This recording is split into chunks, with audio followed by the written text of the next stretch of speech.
Good morning, everyone. In Sri Lanka alone, over 4,300 cybersecurity incidents, including 2,241 financial scams, phishing, ransomware, and data breaches were recorded. This is according to the National Cybersecurity Strategy of Sri Lanka. Yet, the digital promise ahead is just as powerful.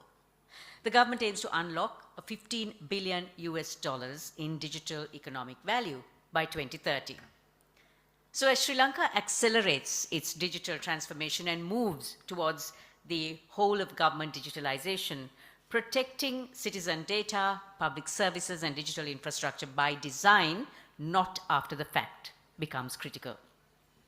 Today's forum is about more than cybersecurity. It's about shaping a secure, trusted, and resilient digital economy.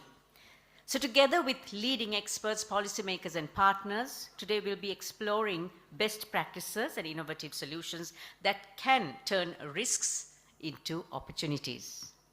Distinguished guests, good morning. And welcome to the Asian Development Bank's Serendipity Knowledge Program on Digital Transformation, Cybersecurity, and Data Protection for Digital Economy Development. On your table, you will find a QR code. You can download the agenda by scanning that code. And also, if you would like to ask any questions from the panelists who will be there in a little while on stage, just send in your questions on that.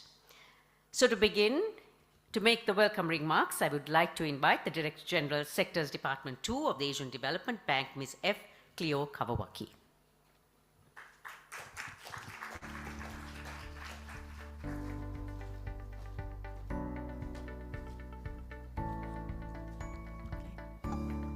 Good morning.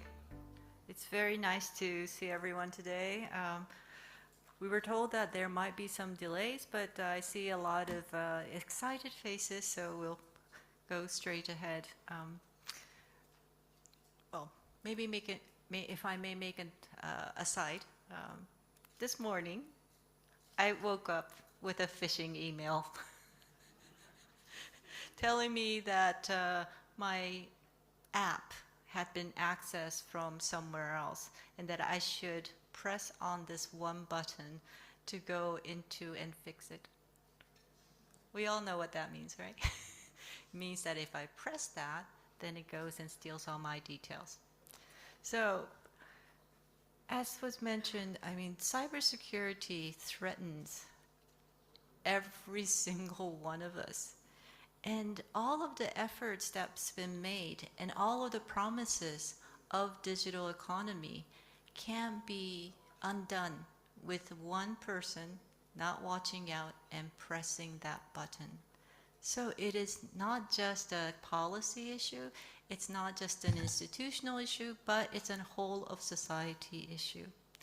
So I hope that events like this could raise the awareness, raise the consciousness of all of us, and to find the solutions so that the promise of digital can be delivered to the whole of society without incurring the crushing risks and the crushing breaches of trust that come from these threats. Well, it is a pleasure to welcome you to this Serendipity Knowledge Program. This is an ADB flagship knowledge sharing platform dedicated to Sri Lanka. SKOP is designed to respond to the country's evolving development priorities by facilitating dialogue and sharing global best practices and co-creating solutions with stakeholders. It also reflects ADB's broader digital transformation operation approach, which promotes secure, inclusive, and interoperable digital ecosystems across the Asia-Pacific region. The Sri Lanka Resident Mission has done a great job with these knowledge events, and we're very glad to be a part of it. And they ensure that this is timely, relevant, and impactful. Well, you be the judge of that. Today's SKOP focuses on topics that are central to Sri Lanka's digital future. The topic of cybersecurity and data protection for digital economy development is particularly timely as Sri Lanka advances its digital economy blueprint. The government has recently launched its cybersecurity strategy, and it's strengthening its institutional foundations through the implementation of the Data Protection Act and the forthcoming Cybersecurity Bill. As Sri Lanka accelerates its digital transformation journey, enabling the whole of government digitalization and expanding digital services to its citizens, the need for secure and trusted digital economy has become more relevant than ever. Cyber threats and data privacy risks are growing in scale and complexity, and they pose real challenges to public trust, economic resilience, and national security. Without trust, digital services cannot thrive.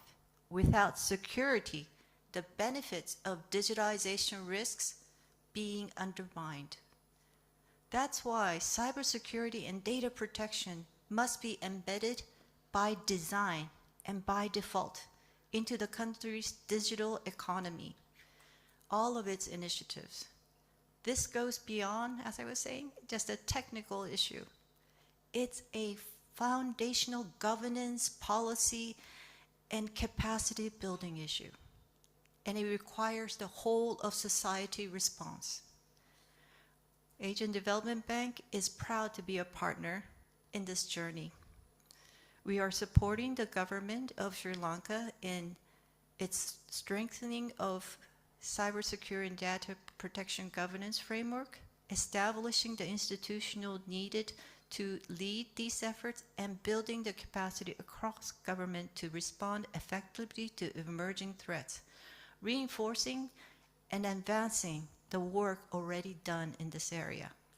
Our goal is to help create a trusted, inclusive, and resilient digital economy that benefits all Sri Lankans. Events like these, they provide a platform for multi-stakeholder collaboration, bringing together government, private sector, academia, civil society, and international experts. We are especially grateful to our distinguished speakers from Japan and Malaysia for joining us today to share their experience and insights. Your contribution helps us learn from global best practices and adapt them to Sri Lanka's unique context. I would also like to thank the government of Sri Lanka for your continued engagement and leadership in pushing ahead the digitalization reform agenda, and all of you here today for contributing your time and expertise to this important initiative. Let's use this opportunity to identify practical next steps from enhancing institutional coordination to deepening private-public partnerships so that today's dialogue translates into measurable progress. I hope there's an action-oriented approach that will help us move one step closer to building a secure and inclusive digital future for Sri Lanka. Thank you again, and with your active participation, I am sure this event will be an enlightening and productive one.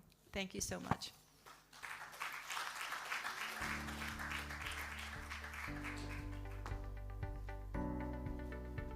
Thank you very much, Ms. Kawawaki. Cybersecurity is about embedding by design and default the entirety of our digitalization journey. And as Mr. Kawawaki said, it's about secure, inclusive, timely, accessible, and safe digitalization for the nation. I'd like to invite now the advisor to the President and the Chair of ICTA, Dr. Hans Vijay Surya, for his opening remarks.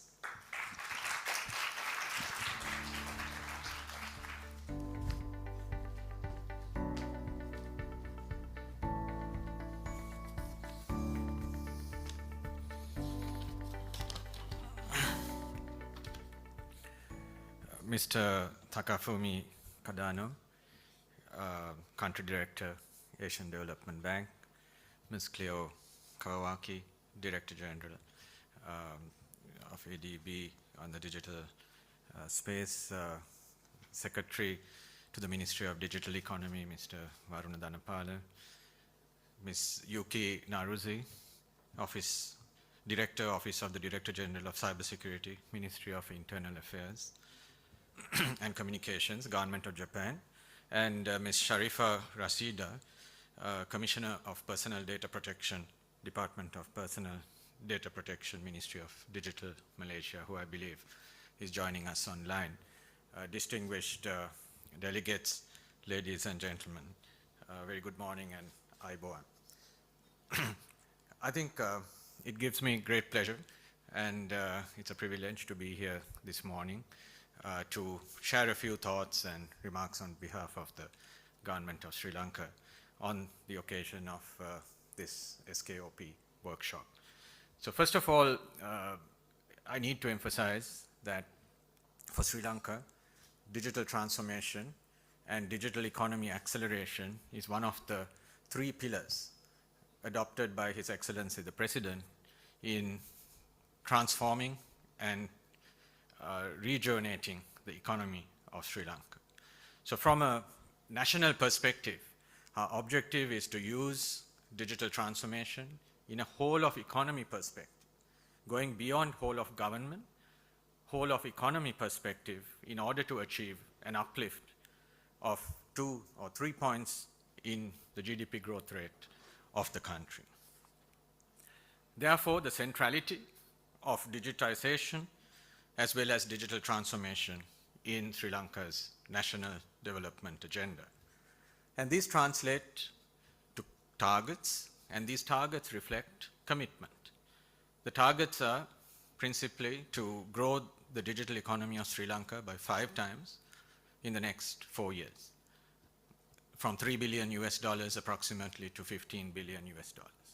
This will take the component of digital economy within the overall economy from around 3 to 4% to well over 12% in the next 4 years. Within this target, we also have a target to develop the digital industry and expand digital exports, which is an outward-reaching objective by 3x, from around $1.8 billion today to over $5 billion. Now, in aiming to achieve these targets, first, the macro target of a 5x growth in digital economy, I think you would all agree that this would mean expanding the pervasiveness of digital into all sectors of the economy. It's not just about transactions. It's about pervading or invading every sector, whether it's agriculture, tourism, the industries, services, transportation, education, invading all these sectors with digital technologies. That's one thrust. And in this invasion, what we would do, or what anyone would do, is to use digital raw material and use digital methodologies, tools. What is digital raw material? It's data. That's the fundamental digital raw material. There are many forms of data. There would be personal data. There would also be data which is machine generated, IoT generated. There would be machine, or rather anonymized data. There would be public data, permission data, consented data. And data itself can be classified and generated, including the generation of synthetic data, across multiple spheres and dimensions of digital activity. Now, the data being the fundamental raw material, then the emerging tool that is going to pervade nearly every industry, or every industry, would be artificial intelligence or AI. So the two most fundamental levers of leapfrogging opportunity for a country like Sri Lanka, on one hand, getting your data, policies, privacy, protection right, and maximizing the use of AI ethically to create a leapfrog. Because the targets reflect a leapfrog challenge. It's not an incremental challenge. So around these principles, we've designed the digital economy blueprint for Sri Lanka based on a few fundamentals: to be AI first, to embrace and apply in a revolutionary manner digital public infrastructures such as digital identity, data exchanges, verifiable credentials, etc. Embrace the principles of platforming, data sharing, and interoperability. End result, a resurgence in terms of efficiency, productivity, economic gains, and also a seamless citizen and business experience or journey. Citizen stories and business stories of how citizens and businesses behave or interact, engage, experience Sri Lanka's economy in a transformative sense. So you would agree with me that along this thrust, data becomes central. Its protection becomes central. Its exchange and seamless sharing becomes central. And therefore, the protection of data, whether it's through cybersecurity measures, or whether it's through privacy measures, or whether it's through trust and ethical frameworks, it becomes a central driver of a security by design framework for Sri Lanka's digital economy. So with cybersecurity and data protection becoming a cornerstone of the digital economy, we also need to pause and think about the dimensions of its impact on the broader economy of our country. At the base level, it's about resilience, it's about protection, and it's about defense. That's the base. At the next level, a good data protection and cybersecurity framework can provide the platform for innovation and agility. Because look at this stage. I'm able to speak freely without thinking about this stage crashing on me. It's because this platform is stable. It has 100% resilience, and I can trust it 100%. And that's what we need from the data protection and privacy and cybersecurity frameworks in order for us to be agile, to innovate, and by being agile and innovative over and above the DPI frameworks and the other tools such as artificial intelligence, which is all pervading, we can unleash the potential of the digital economy. The third is competitive advantage. In today's world, cost arbitrage is no longer a determinant of national competitive advantage in the digital space. Very few countries can go out with a calling card, we have the cheapest services. That's a thing of the past.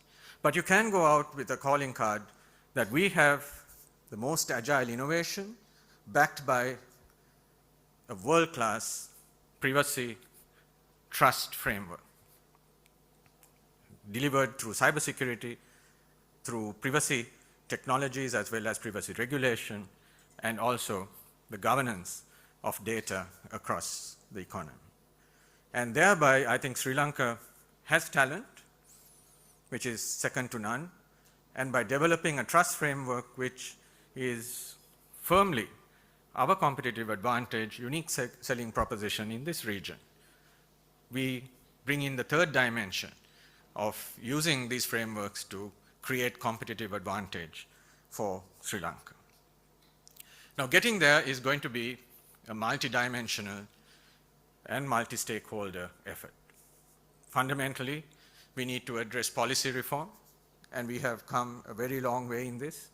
We are very proud of our data protection laws, the PDPA, as well as the formation of the Data Protection Authority. We are very proud of the cybersecurity environment and the SL CERT, leading agency in this sphere. Together, Sri Lanka is in the upper quartiles in terms of its cyber resilience. So already Sri Lanka is up there in terms of competitiveness. It is now to push it into an arena which places us as uniquely differentiated, both in terms of talent and trust. Change management and awareness becomes fundamental. You can have the best institutions, you can have the best laws, you can have the best reg tech, privacy tech, you can have the best policy framework. But this is all about people.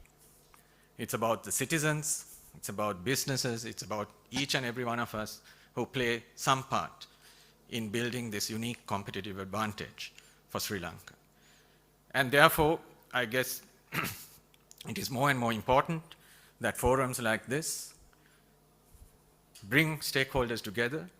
Forums like this open the doors to the international community, because increasingly cross-border data flows and the protection of such data flows will connect nations to other nations in a safe manner. And therefore, I'm very grateful to the ADB and also the National Planning Department who have facilitated this forum and this gathering. And I believe that forums like this will increasingly bring together stakeholders from Sri Lanka and overseas to build a platform for growth and competitive advantage. Serendipity. Sri Lanka was known as Serendip. And my sincere wish is that going forward, we'll be known as the Serendip of trust, governance, and safety in the digital world. Thank you.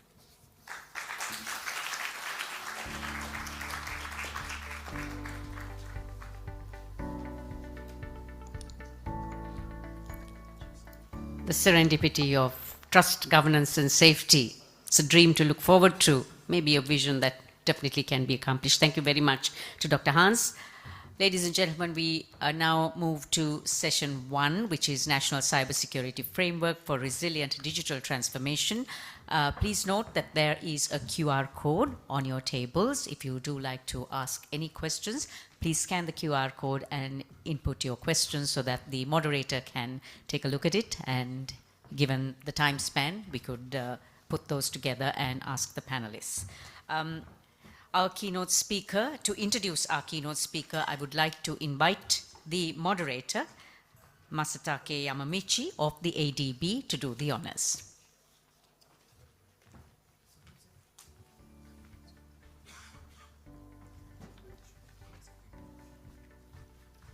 Hello, good morning, everybody. So, just as introduced, so my name is Masa Yamamichi of ADB.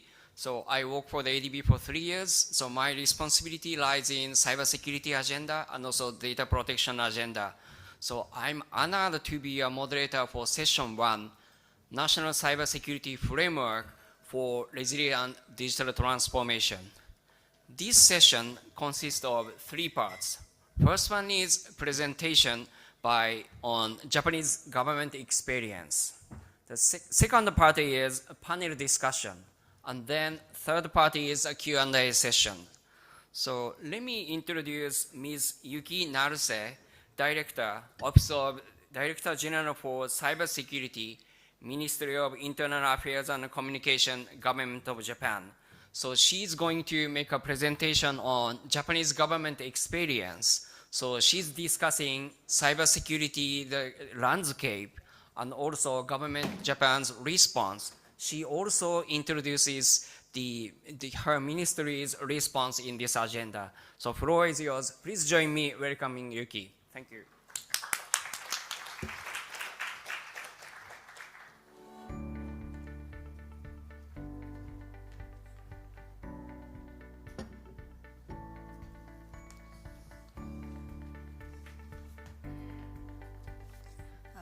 Thank you for the introduction. I'm Yuki Naruse from Ministry of Internal Affairs and Communication, Japan. It's a telecom ministry. And it is a great honor to be here to present the Japanese government's struggle on cybersecurity today. Yes, my presentation outline is already presented by the Masa, so I'll go directly into the cybersecurity threat landscape. So the cybersecurity is growing continuously. Back in beginning of 2000, the cybersecurity threats are kind of very limited, and individual who wanted to show off their talent is kind of doing the cyber attacks. But as the telecom networks and terminals are proliferated and everybody use smartphones, the frequency of cyber attacks has risen accordingly. Also, cyber threats became more sophisticated, evolving from DDoS attacks to ransomwares. At the same time, attackers changed from hobbyists to sophisticated criminals, and currently even reflect geographical intentions and suspected state involvements. So the threats are continuously growing. And here's a video created by the National Institute of Information and Communication and Technology, National Research Institute. This is videotape, but actually, if you go to the NICT website, you can see the real-time attacking toward Japan coming from abroad. So each triangle shows the threat level and where the threat coming from. So this observation technology shows you what's actually happening to Japanese cybersecurity. So cyber attack related communication observed in Japan is shown in this table. And the number is continuously growing. And in last year, each IP address faces an attack attempt every 13 seconds, so really frequent. And more than 99% of these attacks are coming from overseas to Japan. And Japanese agencies listed the cybersecurity threats facing organizations in Japan. So ransomware attacks are very serious. There's more than 2,200 cases in last year. With introduction rate of teleworking is a rise, everybody working from home. So these teleworking environments are attacked by hackers also. And phishing emails are still a major problem. And these cyber threats do not stay in cyberspace, but affect the real life of us. Citizen lives and economy of nations are facing a threat. So let me share with you some real examples. Last night, I went to the dinner from some good Sri Lanka restaurant and enjoyed the dinner with Lion beer there, a very famous one. I really love it. But in the current in Japan, there's a huge attack for beer company. Actually, they had to stop shipping for several days, and this threat is still ongoing. They are deprived of the 27 gigabytes of data by ransomware attackers, and their share of their market is very dropped down. So this is ongoing event, and the beer lovers are also very worried about it. Another incident case is the Nagoya port attack. Here in Sri Lanka, in Colombo, you have a really nice big port. And can you imagine if the port stops working for a couple of days? This actually happened in the Nagoya port of Japan. This port has a very big Toyota factory nearby, so they ship 1.6 billion cars, a million cars a year. So this big port was had to stop operation for 2 days by ransomware attack. So this is a huge impact on Japanese economy also. On the right-hand side is a massive DDoS attack at the beginning of this new year. New Year period for Japanese is going home time, so many people use a train or airplane, and these airlines and banks and other major companies are attacked by DDoS attacks. So this caused a big, huge confusion in the country. So these cyber attacks damages the lives of citizens also. And so to cope with these kind of threats, there's a security measures. These are very, very basic ones, but very important. And these are timeless and really essential. Software updates using security software. Don't be stingy on security software, you have to use it. Strengthening password management and authentication. So use a very difficult password. And review settings. You have to see your setting is always latest one.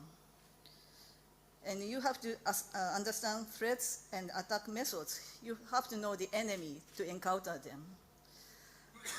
Serendipity is a very nice word of Sri Lanka to encountering unexpected happiness. But you have to be very, very careful to seek serendipity in the cyberspace. I recommend you not to try it. These are just a bit troublesome, but easy to do, so everybody should do it. Because there's a stepping stone type of attack. Stepping stones do not directly access to their final target. Instead, they temporarily use the third-party computers or network to control the attacks and increase the chances of successful attack. So even only one of your employees using a weak password and attackers grasps the password, you have to trust your employee to use your computer, company's computer. So the employee should be used by hackers as a stepping stone. So everybody has to be careful.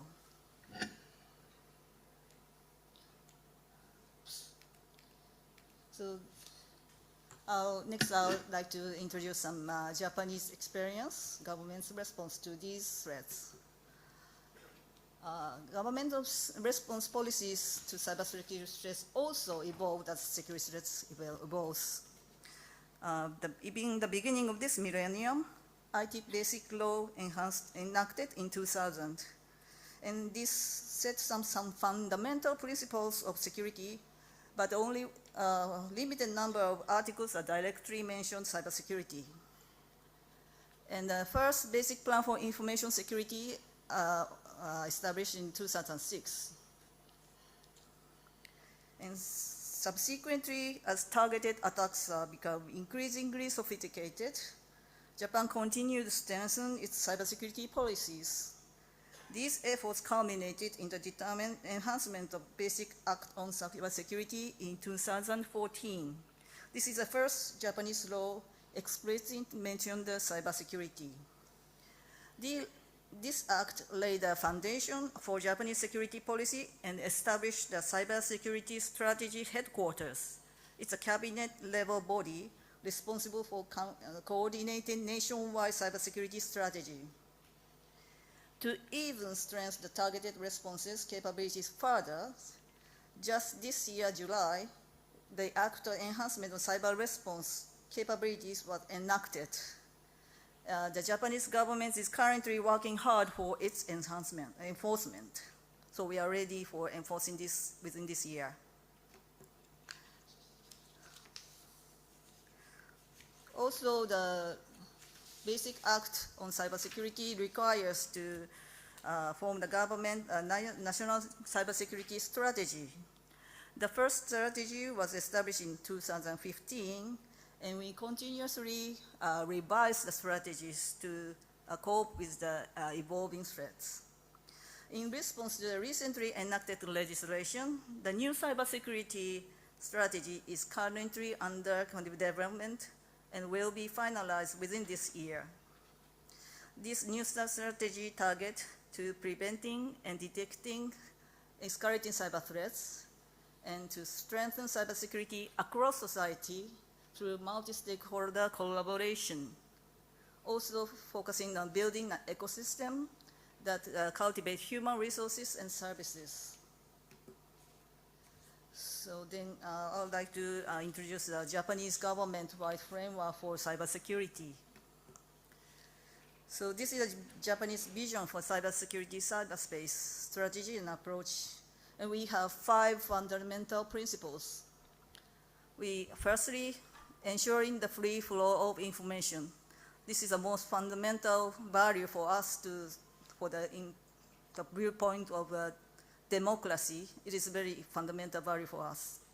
Also, we need to stick to the rule of law and openness, autonomy, and multi-stakeholder collaborations. These are 5 principles. And our vision is commitment to free, fair, and secure cyberspace. Even if the space is secure, if it is controlled by the government or controlled by authority, it's not good. So it should be free and fair. That's the way of Japanese government thinking. And we established a new structure for the government just this July. The Cyber Strategic Headquarters, the chair had been a chief cabinet secretary, but it's changed into prime minister. So it's upgraded. And once members were only critical ministers, but now all the cabinet ministers are member of the headquarters, because none of the sector should be left out for cybersecurity. All the members should be involved. So much enhancement has done in this July. And here's the overview of Japan's new policy. And the first one is enhancement of public-private partnership. Usually, Japanese government do not get involved into private sector too much, but now it's cybersecurity is severe. So, for example, the government let critical infrastructure operators, private operators, to report incidents to the government. And we established public-private committee for information sharing. Secondly, we're going to utilize communication data. Communication data should be private and should not be governed by government, but to detect attackers' behavior and other threats, communication data will be used on a clear legal basis. So not getting into the content of the data, but just header, when was it sent, how much it's sent, like that. And thirdly, remote access and neutralization. So now I'd like to introduce some MIC's policy, so Ministry of Internal Affairs and Communications policy on cybersecurity. MIC is a telecom ministry, so oversees the telecom operators and also telecom networks. And we have National Institute of Information and Communication Technology and ICT Research Institute, and it has long been engaged in observation and analysis of cyber attacks and possesses the very advanced technologies and skilled personnel. MIC collaborates with NICTs and telecommunication carriers to implement initiatives to protect networks and users from cyber threats. And we have a key policies toward 2030, which established last year in July. Firstly, to ensure cybersecurity and reliability of critical infrastructure. 2, enhance response to cyber attacks and embracing emerging technologies. 3, enhance public awareness. 4, promoting international collaboration.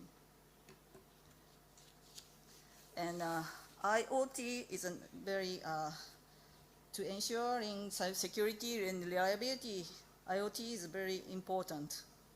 IoT devices are now widely used, from security cameras to home routers. And many users are unaware that these devices are actually connected to the internet and connected to the world. So you have to be, let them know it. Once compromised, IoT devices communicate with other vulnerable devices through ED networks, use it as a stepping stone by attackers, spreading malware, and ultimately going to the critical infrastructure. In fact, there was a serious incident in Japan where the root cause was found on the insufficient ID and password setting of the private IoT devices.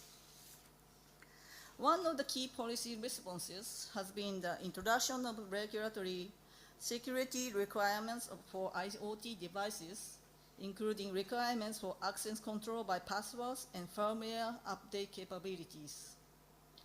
Another major response is state of practice forced during the IoT device operations. When vulnerability of ID or password or related devices are monitored or infection with malware was detected, users of these devices are notified through their internet service providers. And NIC and NICT established National Cyber Training Center in 2017. This is the initiative to developing human resources. There are 3 major programs under this initiative. First one is the CIDR. Organization must now be prepared not only to prevent intrusions, but also how to respond swiftly and effectively when malware breaches occur in actual damages inflicted is very, very important. Rapid containment, investigation, and recovery are essential to minimizing impact and restoring operations. So CIDR, or Cyber Defense Exercise with Recurrence, is designed to training government or organizations on critical infrastructure operators. And SecHack 365 is a 1-year-long high-level cybersecurity training program for talented young innovators. And third one is CEDO. In Japan this year, we held the Osaka Expo, and it has successfully closed a day before yesterday, just finished. And we had also very nice Sri Lanka pavilion there. And the President of Sri Lanka, His Excellency Dissanayake, visited Japan for that. So this is a very big international event. And many global attentions are coming to that event. But at the same time, it attracts hackers' attention too. So in the preparation for the Osaka event, we had a special training program for the people involved in the expo. We had also similar program in the preparation for the Tokyo Olympic 2020. So this kind of, if you have this kind of big international event, cybersecurity training prior to that event is very important. Another initiative is how to raise public awareness about cybersecurity. To address the widespread use of public Wi-Fi, MIC conducted user surveys and published distinct security guidelines tailored for users and operators respectively. MIC also developed the security guideline for teleworking environments. To further promote cybersecurity awareness, MIC launched a dedicated portal website easy to understand with comprehensive information on cybersecurity focused to the general public. And let me elaborate a bit more about the Wi-Fi guidelines. These guidelines provide very, very basic instructions. For example, users are advised to set strong password and not to transmit sensitive personal data over public Wi-Fi. So these kind of basics are very, very important. And promoting international collaboration is very, very indispensable for cybersecurity. Working together across borders became crucial to cybersecurity. because security and cyberspace has no borders. We have regular bilateral dialogues where we discuss cybersecurity issues. When His Excellency Dissanayake visited Japan, of course, he had a discussion with our President, Prime Minister, and discussed high-level bilateral dialogues, also official level bilaterals. We discuss cybersecurity also.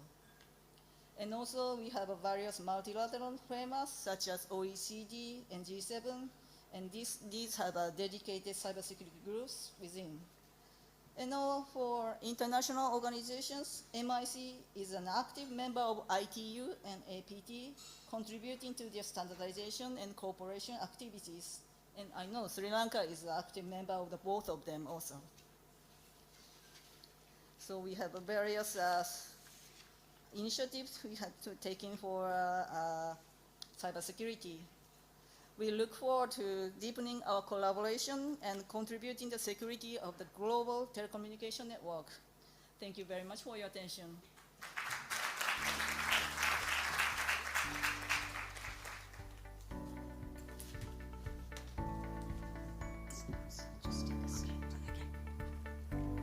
Thank you very much to Ms. Naruse. Could you please take a seat as you'll be a member of the panel? May I invite now the moderator, Masatake Yamamichi, to do the honors and call up our panelists.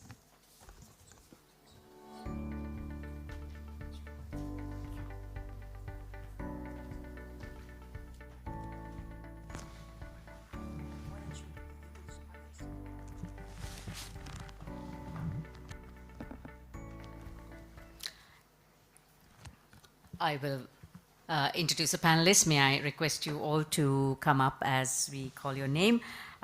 This session is about exploring importance of cybersecurity and data protection for digital economy development, challenges of enforcement, public-private collaboration, protection of rights, and international cooperation. Ms. Naruse is already on stage. She was the keynote speaker for this session. I'd like to invite the chairman of the Sri Lanka Computer Emergency Readiness Team, Professor CERT, Mr. Tilak Patirage. Ms. Sunari Dandenia, Chief Information Security Officer of the Commercial Bank of Ceylon, PLC. Mr. Lasantha Priyankara, Security Architect, Cisco Labs. Mr. Chamat Ratnasekara, Head of Threat Intelligence at Cybers.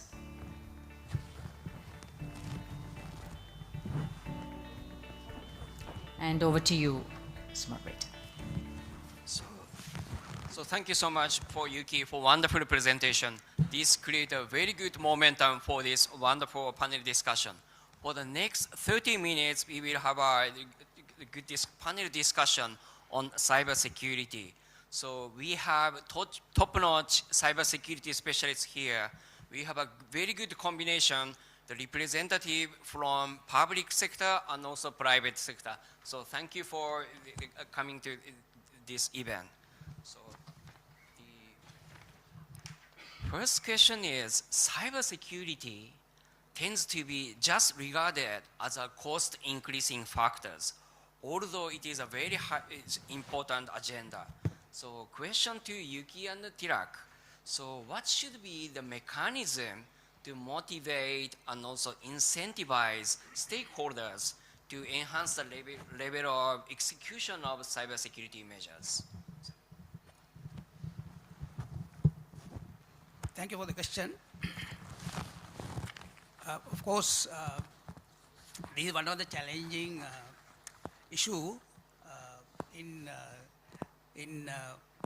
cybersecurity, compliance. When you look for compliance, basically people don't like cybersecurity because that will tie to a hand. So we don't believe only laws and regulation will help us to implement cybersecurity, because we need to think of kind of incentive programs, especially in the public sector. Basically, public sector general awareness of cybersecurity is not that much of a expected level compared to the private sector. So we are at the CERT as the cybersecurity focal point in Sri Lanka right now. We thought of basically, in fact, some of these programs are underway. Okay, we believe that we need to have a multifaceted approach to the give some incentives for stakeholders.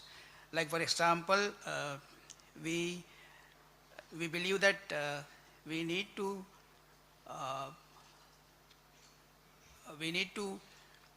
go for a cybersecurity maturity assessment programs. Thereby we can we will know the level of maturity states, and then we can have kind of a competition or among the critical CII organizations. So that will definitely boost kind of a reward program will boost their participation for security programs. And again, we believe that the capacity building and collaboration. They also we believe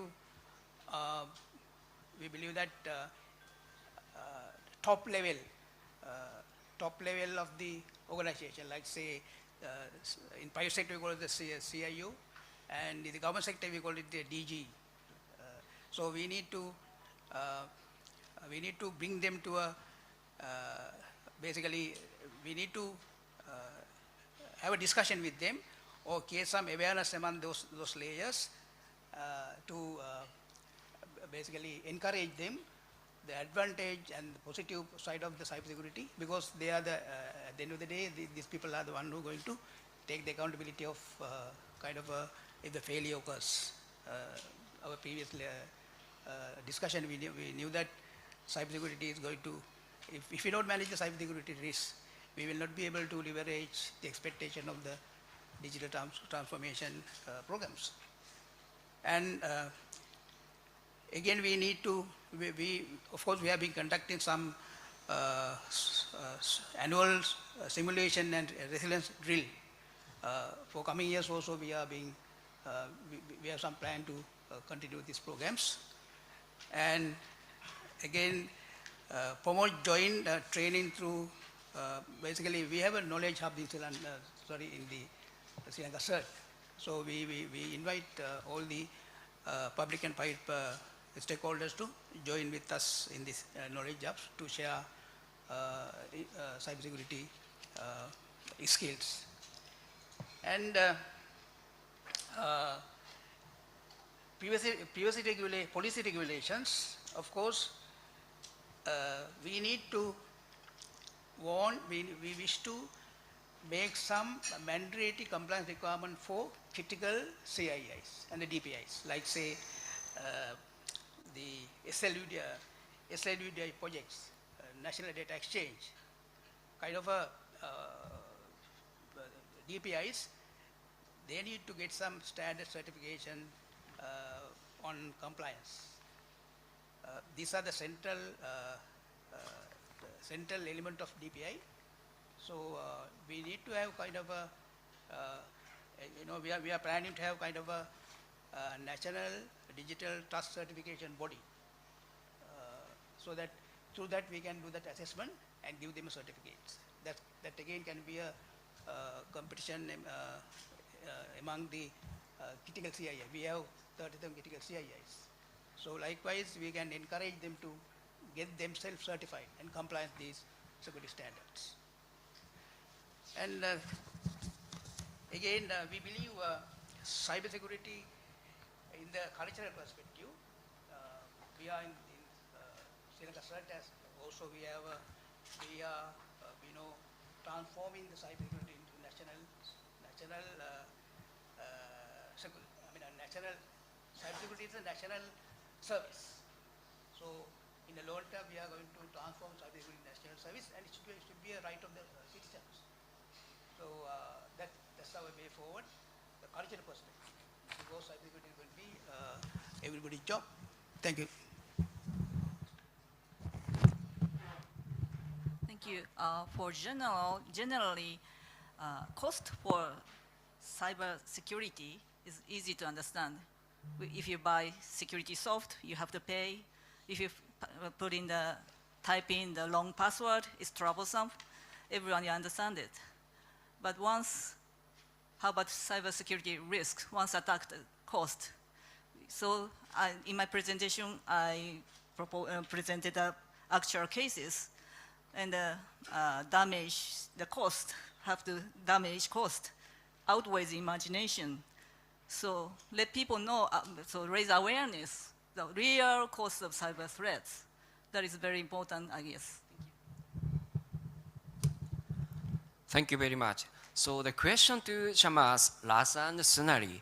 So how can we ensure that cybersecurity and privacy are not just technical issues, but part of organizational values and leadership priorities?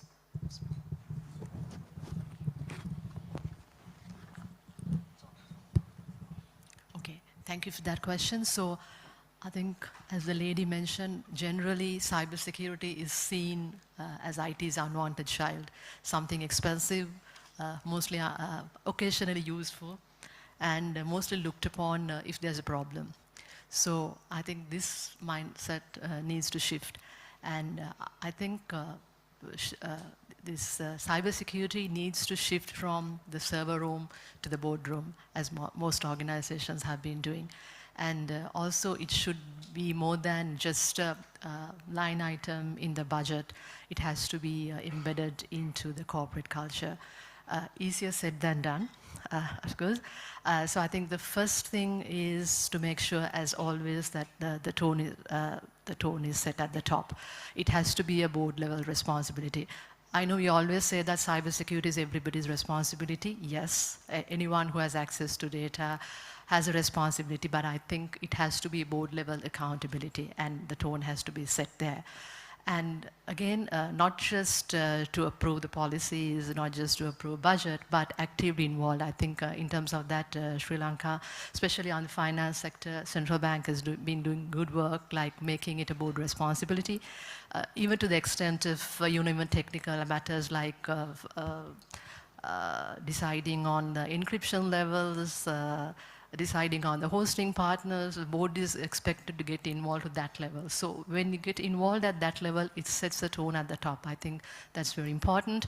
Then, of course, involving the other leaders. Like, it's not only CIO or CISO's job. You have to make sure that it is in the KPIs of all the other leaders. So I think the day that, for example, marketing understands that cybersecurity is related to brand protection, the CFO understands it relates to the bottom line, and HR understands that it relates to secure onboarding. So that's the day that I think we'll have the message passed across that it is everybody's responsibility. And of course, for that to happen practically, you need to set KPIs, and preferably connected to the performance rewards. And of course, as the previous speakers mentioned, so you might have best-in-class technology, but it just takes one user to click on a phishing mail that can put all that in jeopardy. So continuous education, again, not as a tick box exercise, but using various methods like simulation, gamification, clearly articulated policies. I mean, nobody wants to read the policies, but you have to look at innovative ways how you can get the staff to understand these security policies that you have set. And of course, I think one last point I would like to highlight is, again, as discussed earlier, privacy by design, security by design and default. You have to shift left. Traditionally, we have been looking at security as something that you slap on at the last moment. You design your online banking, you've suddenly remembered security. It cannot be the case anymore. From the time you issue the RFP to maybe implement a software, or you are going for a merger.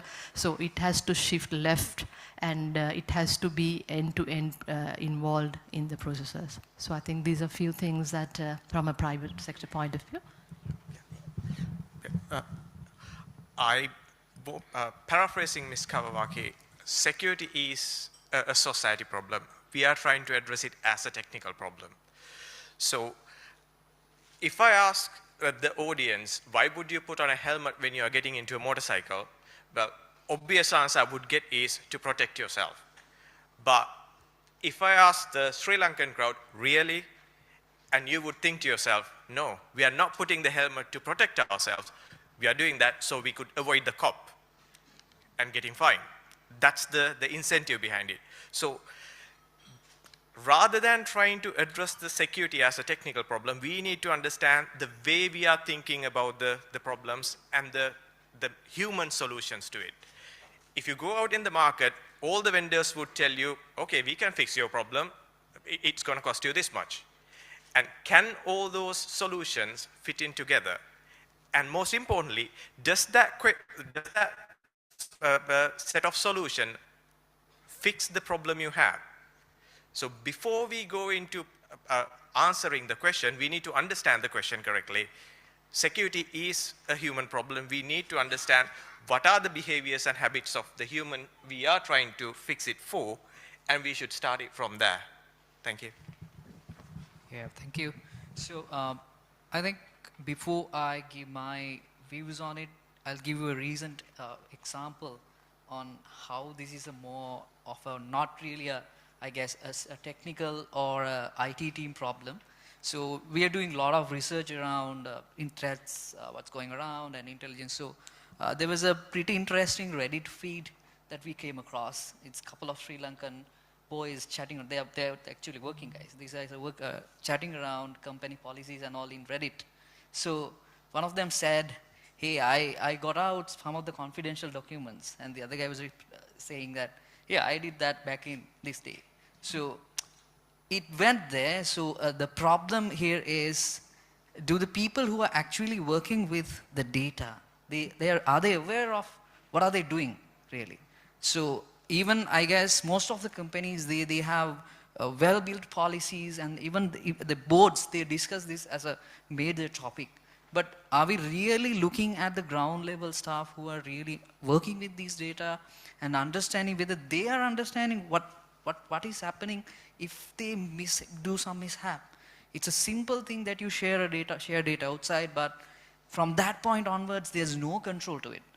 We don't know where it will go, and the reputational damage and the entire problem is massive.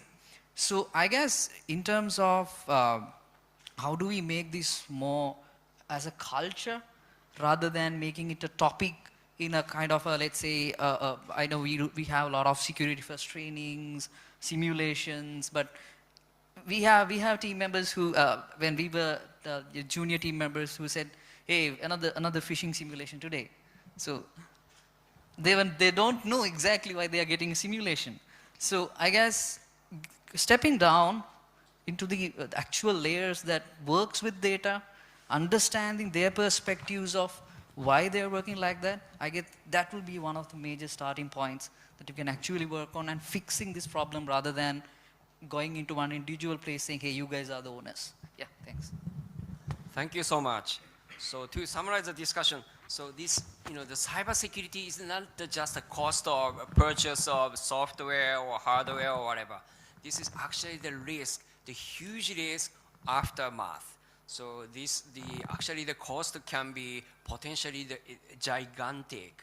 What really interested me is that everybody says the same thing. First, Tariq pointed out the importance of engagement of high level of each agency. And also from the private sector representative, Sunari mentioned this should be a corporate level accountability. And also this has something to do, strongly related to human factors and also understanding of the staffers. So thank you so much. So let me move on to the next topic. So to promote cybersecurity agenda, it is highly important to engage private sector organizations. So question to Yuki and Tirak. So would you tell us how the government should engage private sector organizations to co-develop cybersecurity frameworks and also incident response mechanism? Thank you very much for that question. basically, Sri Lanka is in the stage of transformation of cybersecurity governance together with this digital transformation project. Now, I should say, cybersecurity is not only the government responsibility or accountability. It is basically everybody's responsibility. We need to co-create cybersecurity framework, strategies, standards, all that need to be co-created.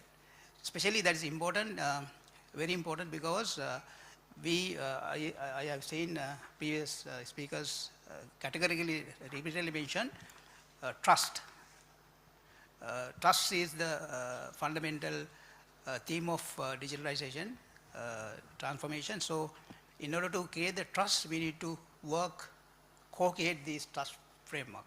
So, with that intention, we have initiated national digital trust programs, strategy level, and national digital trust forum at the operation level. So, those two are the major initiative how we are going to address that particular issue. And I will give some couple of points also.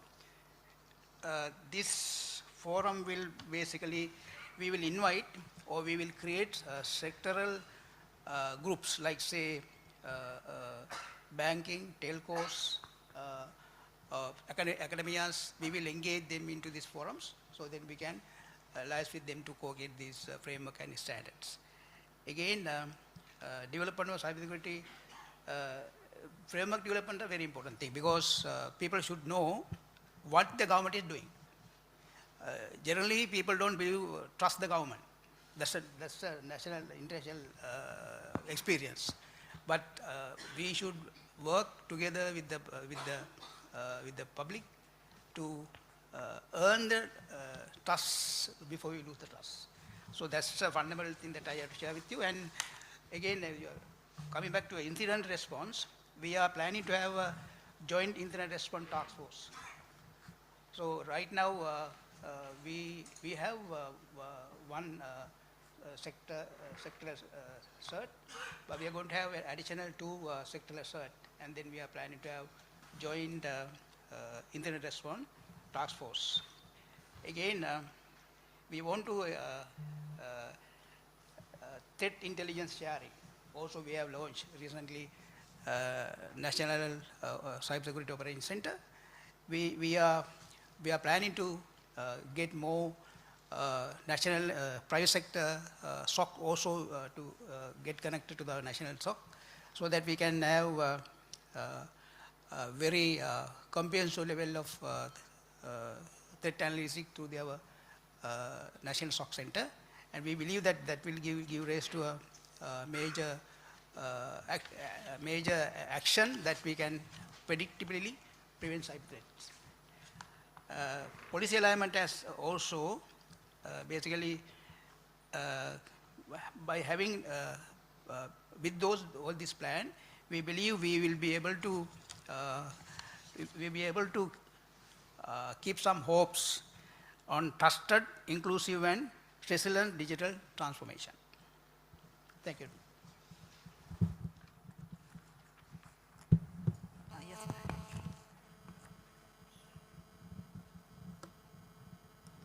Yes, thank you very much.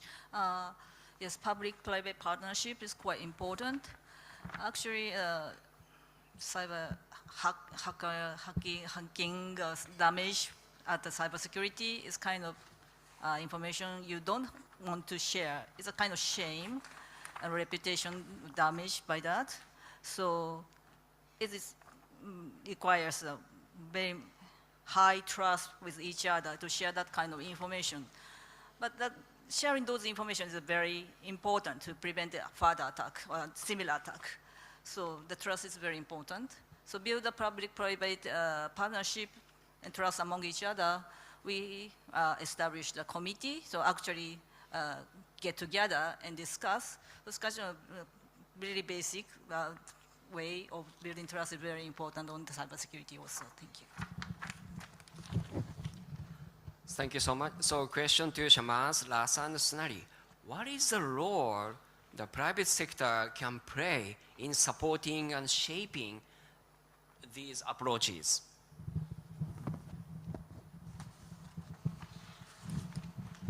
Yeah. So as she mentioned, the private-public partnership, especially information sharing, I come from the finance sector. So basically, in finance sector, we get privy to a lot of information regarding various scams, social engineering attempts that customers fall prey to. So I think one of the important things is generally there is this trust issue, as she mentioned, and whether there'll be a reputational damage when we share that information. But now, in terms of the banking sector, the regulator has already mandated reporting. And so I think it's important that especially the financial organizations share this information of the scams and the cybersecurity incidents with the CERT so that necessary action can be taken for public awareness and prevention. And secondly, I think private organizations can help in this partnership by giving their feedback, especially when there are policy developments and the acts like maybe the Data Protection Act, the regulations, the Financial Consumer Protection Act. So these are open for public comments as well as through the chambers and the different organizations. So I think it's important that the private sector give their feedback so that more rounded regulations and compliances can come out of that. Also, like again from the banking sector, banks, like there are different committees that the regulator has established or different guidelines development, for instance, the mobile security guidelines. So the private sector, and I think sometimes even the vendors are invited to provide feedback for these guidelines, especially on this cloud security mobile guidelines. So I think it's important that these inputs are given. And I think one last thing about capacity building. We spoke about capacity building. And in Sri Lanka, I think globally, I think according to the stats, there's about 3 to 4 million skills shortage in cybersecurity. Same goes true for Sri Lanka. And I think the private sector can do a lot of work together with the government and the academia to train or even give internship opportunities and things like that, work with the government so that like a good pipeline of resources can be available to the private sector as well as for the government. As for the value private sector can bring into the government is RCCC experience, because majority of the private sector organizations somehow have ties to entities outside the country. So because of that exposure, private sector organizations always has a bigger understanding of the compliance levels happening out there, the security requirements happening out there. So they could bring that value, they could bring that knowledge into the picture, saying when obviously the government is trying to fix a problem and the government is looking at the problem from that narrative. So they have a problem and they are trying to find the easiest solution for that. When you're going down that path, it is very easy to lose the track and lose the big picture. By getting the private sector involved in the discussion, as Sunari very correctly mentioned, that you don't know the compliance levels that are required for different organizations. If you get that inclusion from different sectors, you can have a clearer picture to address the problem you are trying to fix. Yeah.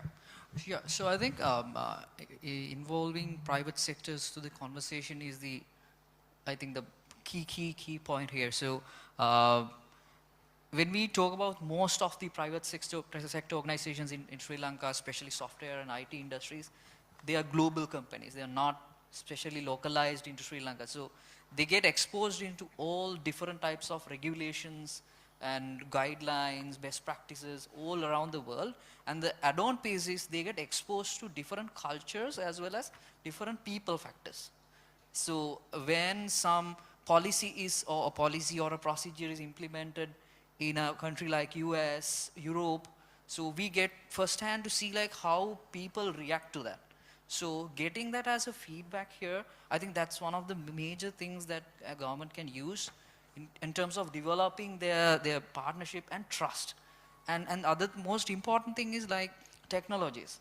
So I know it comes at a cost, but still most of the private organizations, they use well advanced technologies compared to government organizations. So because they get exposure to international markets and international standards, they have to use it by default. So we mentioned cloud. So even when we go into cloud, we have to adhere into certain set of guidelines before even going there. So I think getting that knowledge first in there, I think that will really help the government getting that knowledge base and fixing the issues that are there right now. And also, like Sunari mentioned, I think some of the key things is how can private sectors foster this in a country like Sri Lanka. So obviously academia, workshops, we are trying to do this again and again. We've been, as a company, Skybase, we've been doing again and again, going into universities, doing sessions, workshops, understanding the next layer of security professionals who are coming out. I think not just security professionals, this should be more of in all the sectors, software developers, financing, everybody should have a core module for cybersecurity. Even I say school children, they should have a model, I guess. I think if the government can build some kind of a platform to enforce that, I guess that will be a very important point and a kind of a growth factor for this entire topic. Yeah. Thank you so much. So many good ideas were introduced. For example, information sharing, and also by incorporating the feedback from the private sectors, so get a clear big picture, and also discussion for the committee for the discussion. But what struck me most is Tirak's remark, work together with the public. I think this represents this discussion topic. So thank you very much again. And also let me move on to the next topic. So one of the areas where cybersecurity is associated with is data protection. Data protection generally refers to security strategy and processes that help secure sensitive data against lack of accountability, compromises, and loss. So these create foundations for effective delivery of digital services, eventually for establishment of digital economy. So question, Yuki and Tirak. So would you share your country's experience or the country's planning with regard to data protection, including the coordination between Data Protection Authority and the Cybersecurity Agency? Thank you very much for these challenging questions. I think our chairman of Data Protection Authorities is here. He is the better person to answer these questions. Anyway, I'll try to give some answer. You can correct me if I'm wrong. Basically, personal data is not belong to the government. So government need access definitely to, otherwise government can't govern. In the same time, it's a personal data is belong to an individual, we call it data subjects. That's their right. So while protecting the individual right and computing, using and sharing the data is going to be it's one of the challenging tasks. How we are going to have a balanced approach to this. So in Sri Lanka, as Dr. Hans mentioned in the morning, we are fortunately already having Personal Data Protection Act number 9, 2022. Hopefully we can expect that on coming on July, maybe mid next year, Mr. Chairman, mid next year. So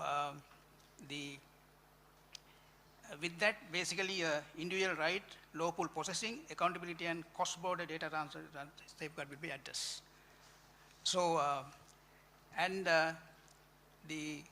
this act also will be not implemented at one go. There will be phased out implementation because we need to expect industry to transform their compliance in a stage by stage. Okay, and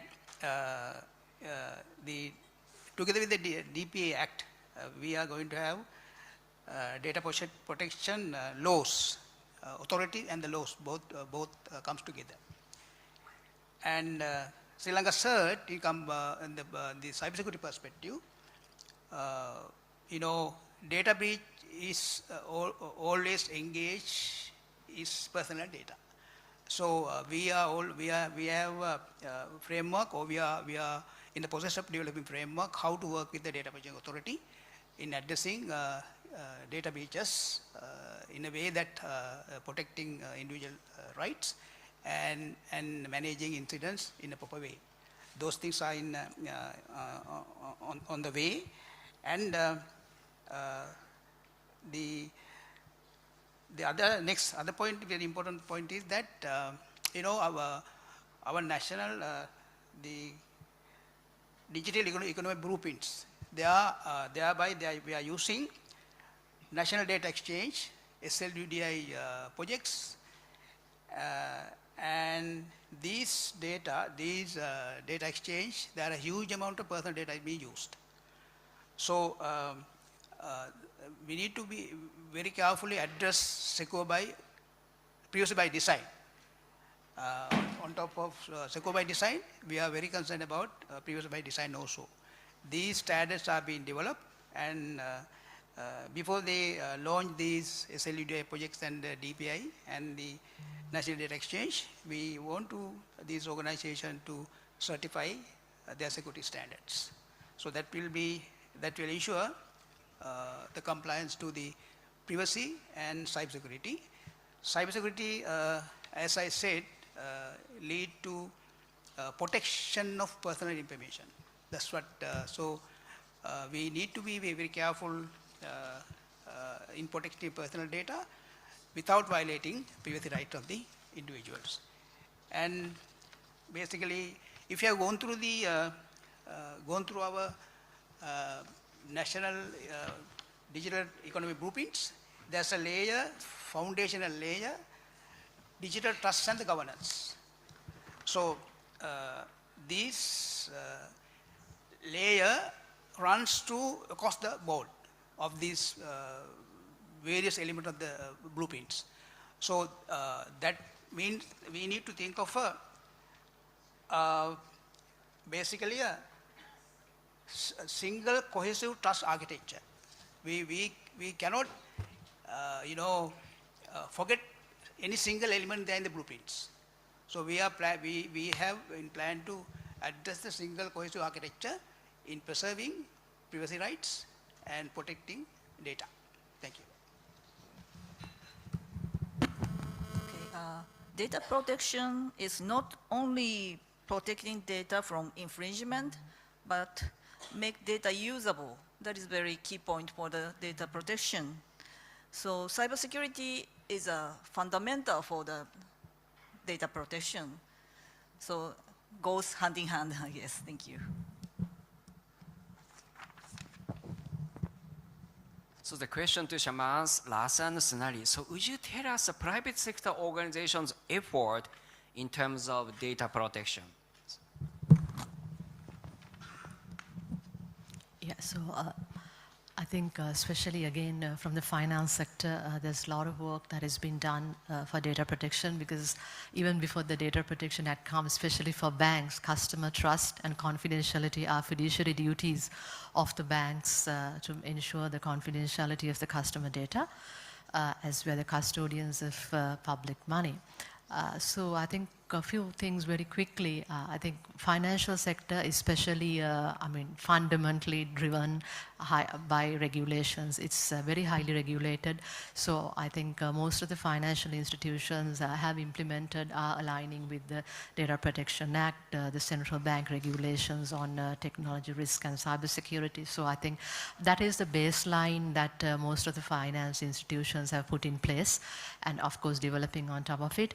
And other than that, again, mostly driven by the regulator. Most of the finance sector companies have now implemented information security related frameworks like the ISMS, IS 27001, BCMS on business continuity, information security incident management. So all of these together helps in data protection.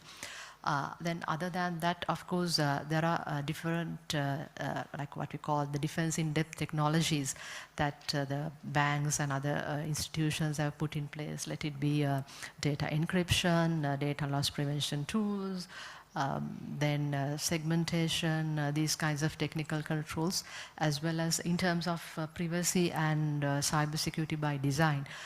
The various applications and software that are used by these organizations now go through extensive security reviews, like similar to the digital trust, to make sure that there are no data leakages and the security standards are intact. And of course, there's continuous monitoring, like, okay, you can have the best in class technology, but then your most junior guy who does not understand this fact might still put something out there. So then there's always monitoring aspects, like let it be dark web monitoring, like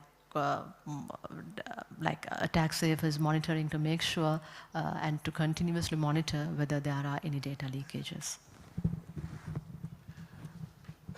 So before we talk about protecting data, if I can go through a practical example of, let's say, a president of Sri Lanka, the level of protection we would give our president is in a certain level, and then the ministers under him a little lower level, and then other VIPs, guests, a little lower level. Civilians, we can't expect the same level of protection.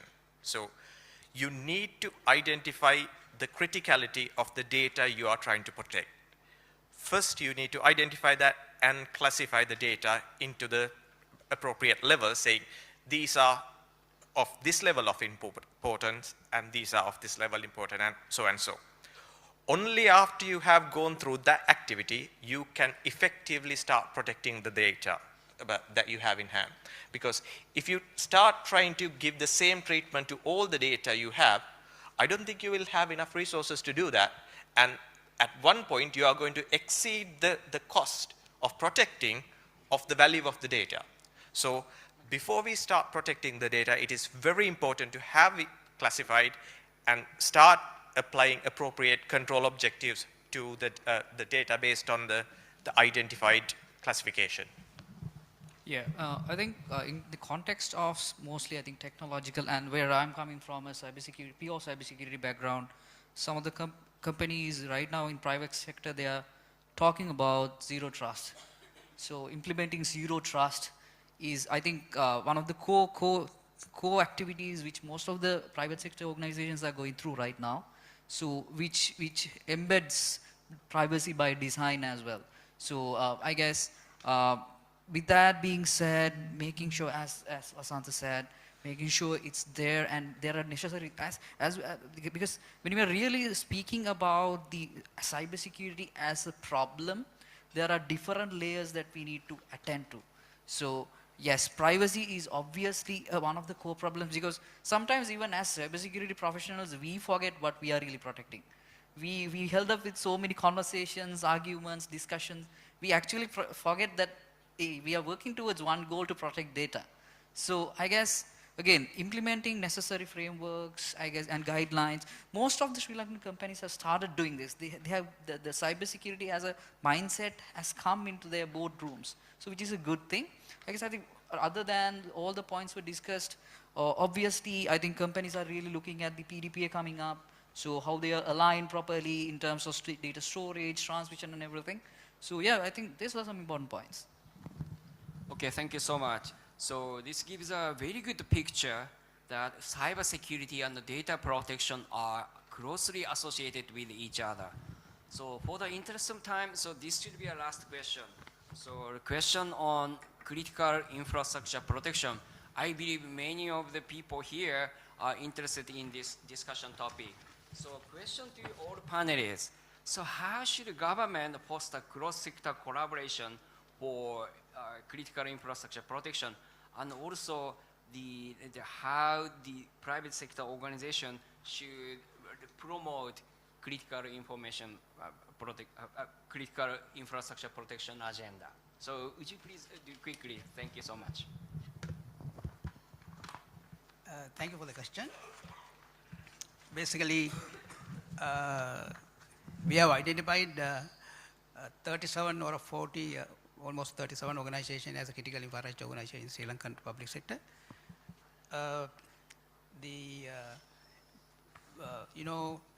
Cybersecurity Regulatory Authority law is being discussing right now, and when this law come to effect, we will be introducing some governance and control framework for CII organizations. Now, there are 6 areas that we can discuss this topic. Basically, key role of the CSRA in governing CII organizations. Policy and regulatory oversight.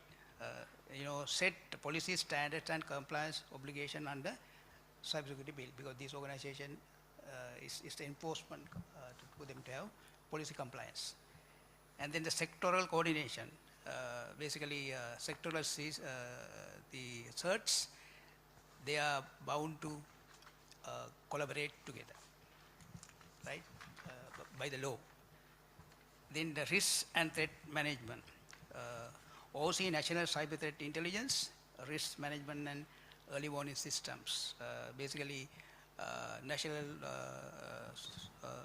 Cybersecurity Operations Center, threat intelligence services. This will be, and the participation to these services by all these CII organizations become mandatory.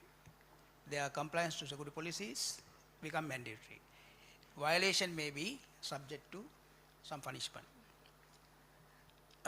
Then the incident response governance, lead cost sector, incident response also become legalized. Basically, how soon how the collaboration should happen, as I said, collaborative incident response mechanism, and the incident response time frame standards will be legalized. Then the compliance assurance. Enforce CII, all the CII need to have conducted audits to ensure their systems and processes are comply with the those security standard and policies set by the security authority. So, and they may have to earn a compliance certification. As I said, we are planning to have digital trust certification body, so that body can certify them based on the level of maturity. There are 4 levels of maturity we are planning, and then the capacity building and resilience. That's also become basically essential compliance requirement to promote training, simulation and resilience program across critical sectors. With that, there will be unified national CII ecosystem together with these laws coming to see. Thank you. For the securing the critical infrastructure, actually it is very difficult. Japan has decided to protect higher level security level for critical infrastructure, but now we are struggling to defining what is critical infrastructure. Though the critical infrastructure operating company, they have their own servers only used for their management of the company, or backup servers they rented from the third party. So where to draw a line? We are now struggling for that. So it is very difficult to define it. We have set some criteria on this. So that's why out of these large number of public sector organizations, we have selected only 37. That can grow. That can go over the years. And I believe this cybersecurity law will address the public sector as well. When if they are identified as a critical infrastructure organization, they also need to comply with this law. Thank you.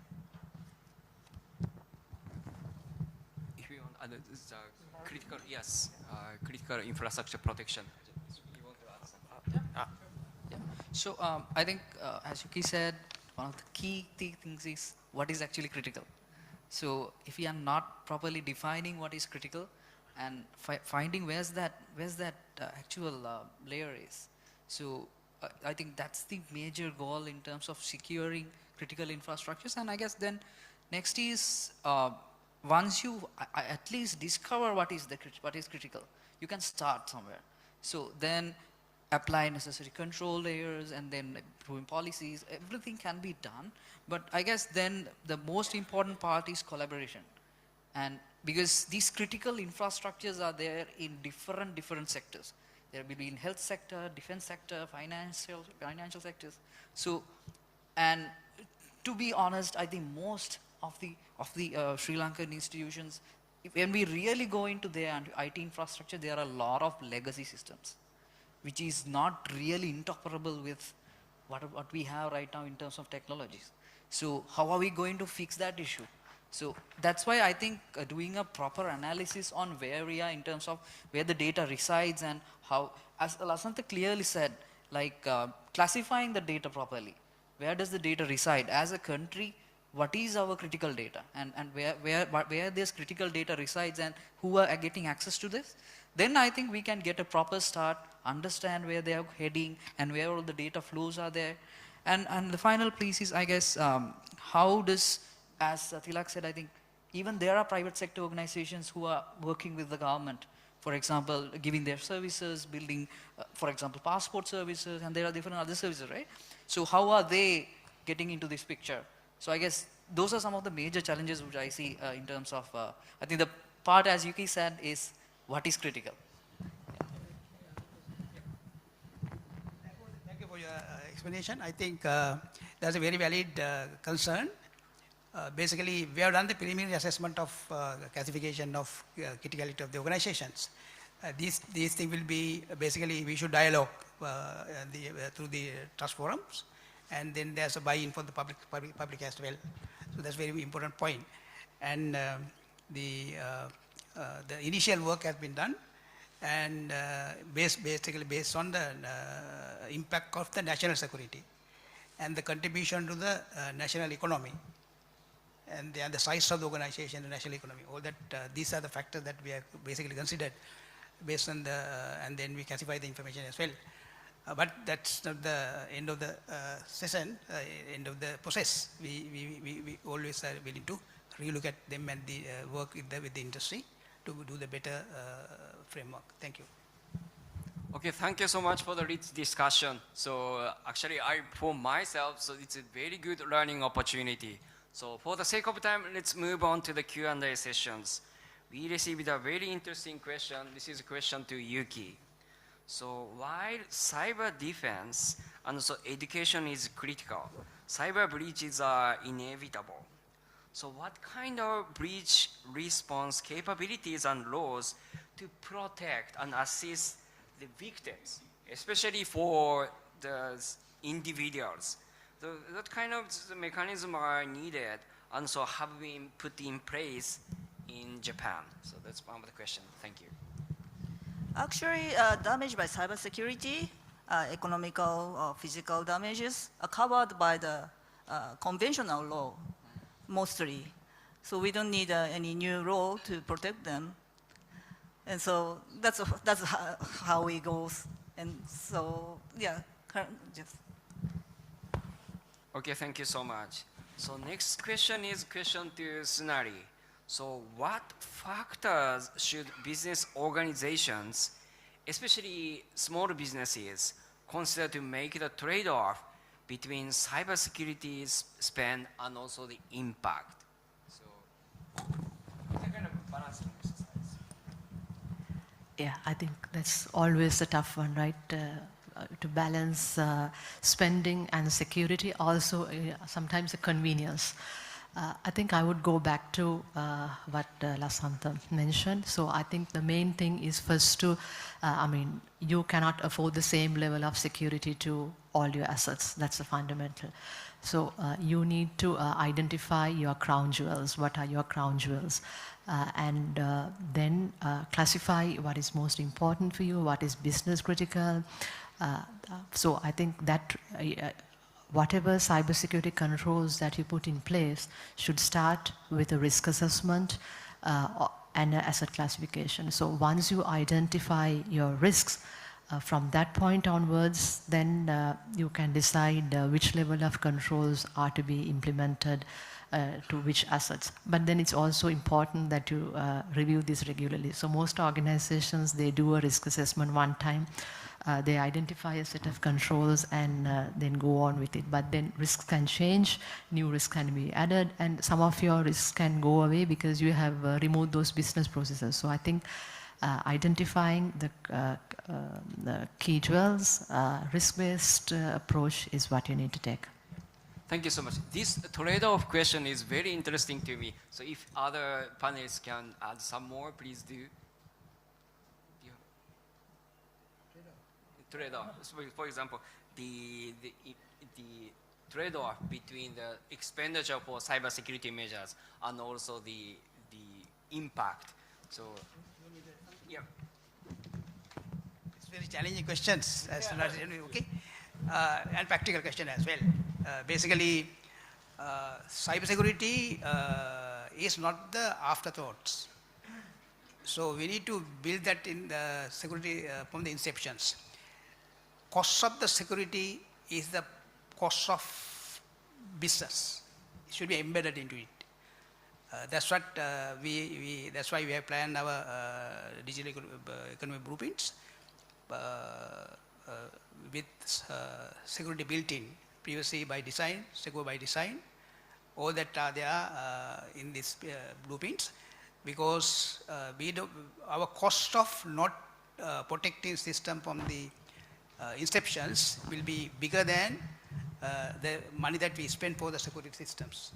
So there's always trade-off for investing in security from the inception and bring them into secure states before we put into life. Thank you. Okay, so for the interest of time, so let's wrap up this session one. So thank you very much for all the panelists. So, and also I would like to mention that ADB is very happy and also honored to collaborate with Sri Lanka and also help establish the digital economy for the people of Sri Lanka. So thank you very much for listening. So looking forward to meet you again in session 2. Thank you again. Thank you to our panelists and our moderator. Without further ado, I would like to introduce to you, while our panelists and moderator make their way off the stage, session 2, which is creating a digital security and privacy mindset, capacity building needs for a digital society. I would like to invite, or we will be having our keynote speaker virtually, Ms. Sharifa Rashida Binti Syed Othman, who's the Commissioner of Personal Data Protection, Department of Personal Data Protection, Ministry of Digital Malaysia. And after her keynote address, I will invite our moderator and the panel on stage.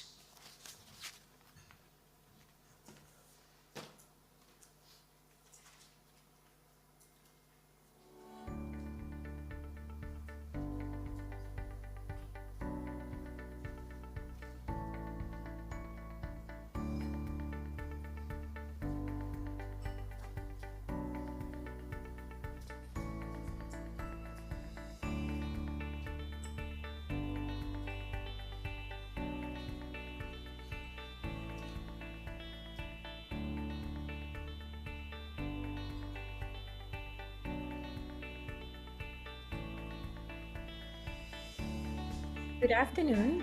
Can you see my slides?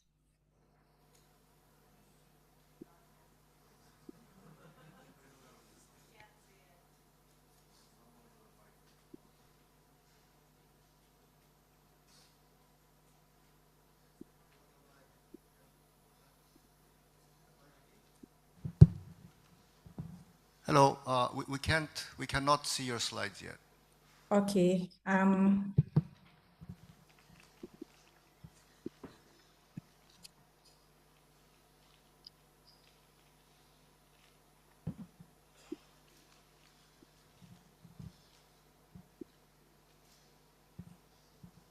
Allow me to share again. Okay. Yes, we do now. Okay.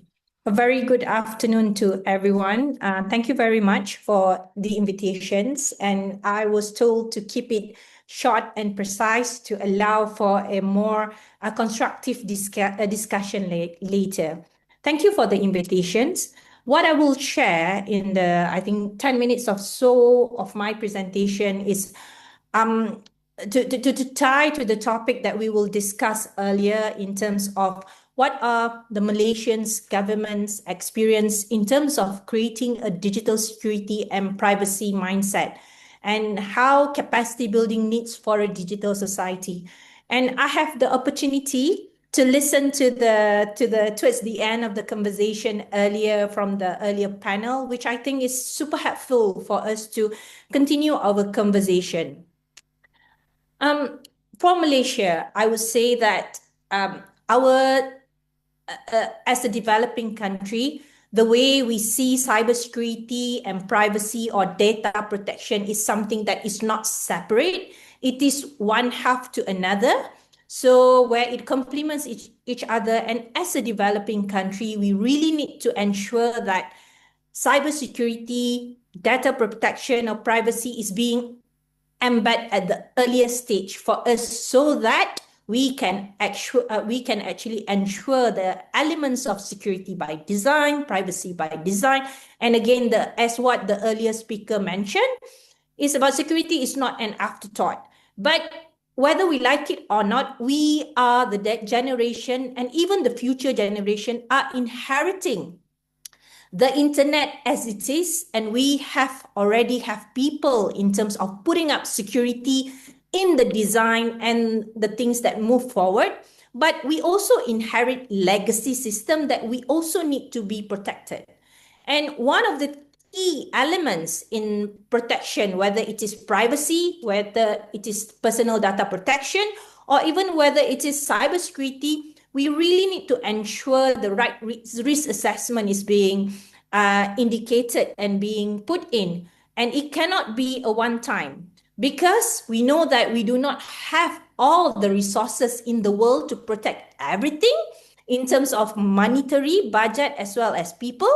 We need to prioritize, hence where the elements of protecting your crown jewel should be the centralized of everything that you do, depending on where you are. So at national level, as a government, how are you going to ensure that there are elements that look cybersecurity as a national security issue, but at the same time, there are many more elements of cybersecurity or privacy that relates to the citizen, to the digital economy, to the social and whatnot. So two approaches that I think based on my experience, both in National Cybersecurity Agency and currently I'm in Personal Data Protection, Ministry of Digital. I'm new, a lot of things to learn. Two approaches that I can see that a government needs to take, and in this regard, from the experience that I see, one is about centralizing cyber hygiene, where we, instead of talking about technicality, the tooling part, developing the human firewall that goes straight away to, yes, it may become cliche, but regardless, whatever that you do, if cybersecurity culture or security culture does not become one part and parcel of your daily life, the realization of the protection would not be as part and parcel. Another part, as a government, most of the cybersecurity practitioner would agree with me. I know that if you address the elements of cyber hygiene properly with essential protection, you can eliminate the noises that exist in the cyber environment and focus on the right risks that you are facing. So that is where the right security controls needs to be in place, and the right way of determining what are your priorities there to ensure the investment.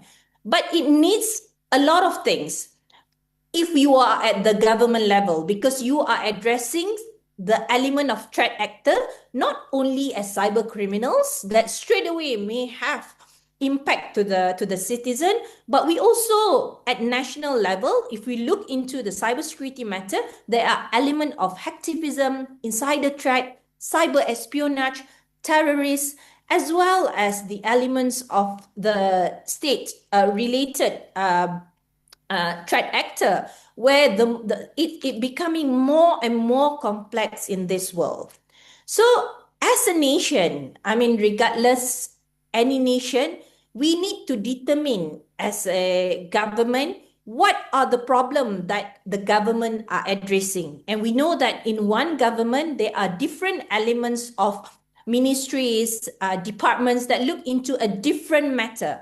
But because the domain of cyber now actually relates to all other domain, whether it is a pure traditional security element or development or even the protection of small, medium enterprises and the people, the society themselves, there are a lot of elements that the government needs to tackle.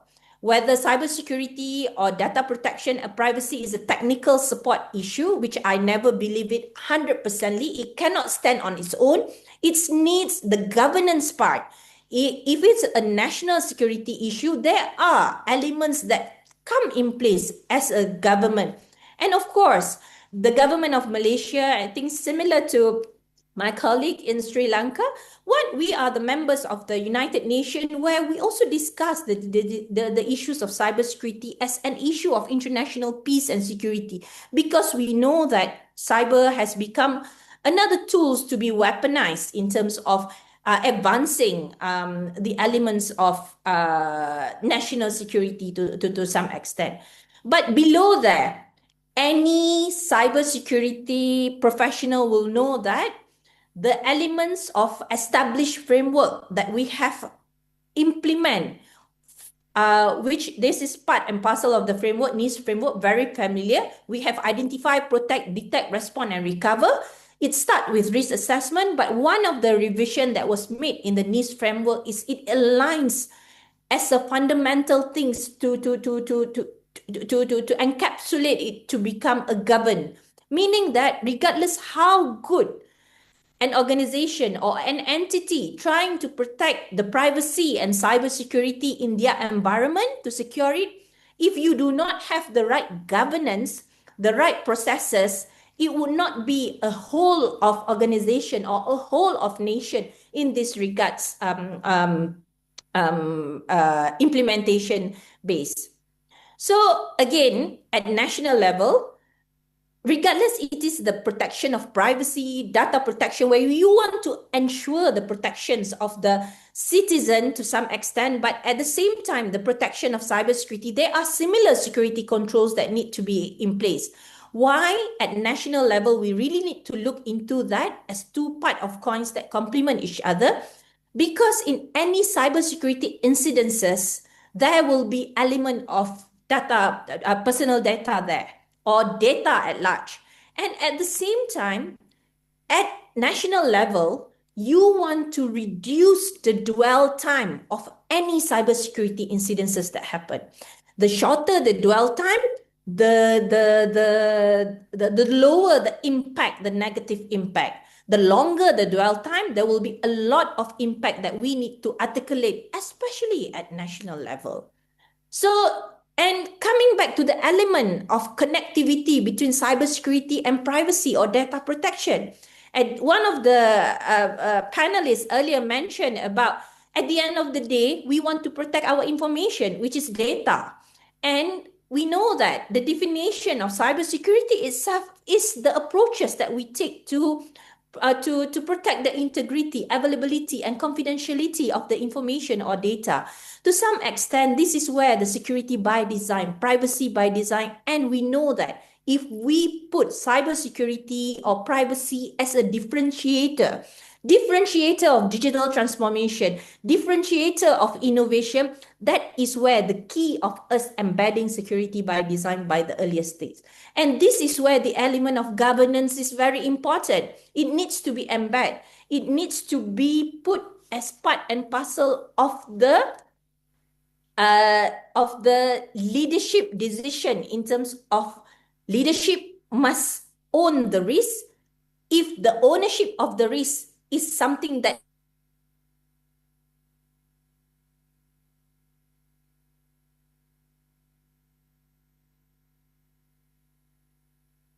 site at the site. So, and one of the things that I was asked to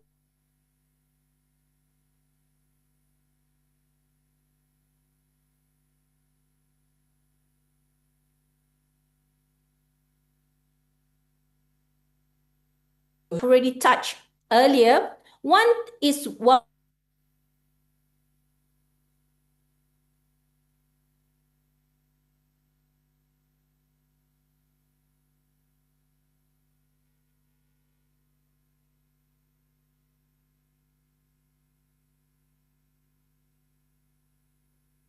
Hello, I'm so sorry. I was suddenly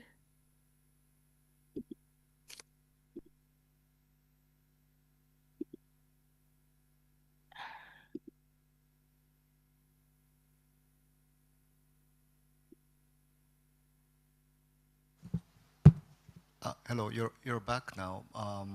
Can you reshare your screen quickly, please? Oh, I'm so sorry. Yeah. That's okay. We don't know which sides. Yeah. So, okay. Okay. Can you see my screen? Yes, we do. Please continue. Thank you. Okay. Okay. I will continue in terms of some of the viewpoints that I was asked to share, but I think we can discuss later in the panel. But one of the things that I think it is truly important while we talk about capacity development and capacity building, regardless it is government official or industry, I believe that it is a shared responsibility. Government official needs to talk to the industry. I hear earlier about the protection of of critical information infrastructure, which is something that we embed in our Cybersecurity Act that was in enforced last year, where the act actually introduced the framework of private-public partnership. We really need to work each other because the critical infrastructure, mostly it is owned by the private sector. And how does we actually work each other? We also need to address the small, medium enterprises where they are part and parcel of the the supply chain of the things that we are doing. And capacity building must have a feedback loop. That is the most important thing, where we need to test the capacity building that we do in terms of drills, in terms of assessment, appraisal, and we need to measure and improve from time to time. Because technology evolve, capacity building needs to be institutionalized. I mentioned earlier about the leadership needs to own the risk. And last but not least, we know that in cybersecurity incidences, an element while we are mitigating the incident, transparency and speed really matters in terms that's where the drills, the skill set is very important. So people understand each other. We have tested that, we have measured that. And when incident occur, we know what to act. So at the end of the day, I mentioned earlier, there are plenty of challenges and that we face from day to day in terms of doing cybersecurity and data protection and privacy. But the element shouldn't be stopped. We believe that we have introduced our new Malaysia cybersecurity strategy that brings together the Cybersecurity Act that talks about the protection of critical infrastructure, that embed the elements of the National Cybersecurity Committee in the act itself, which give the Prime Minister as Minister in charge of cybersecurity currently, and he will delegate this job to all the minister and related government agency, where the we use the top-down approach. But at the same time, the issue of capacity building, social and safety, that is where we do it together with the private sector, and we leverage on the amazing works that is happening at national level, at the district level, and at the state level without duplicating, by addressing everyone and each other.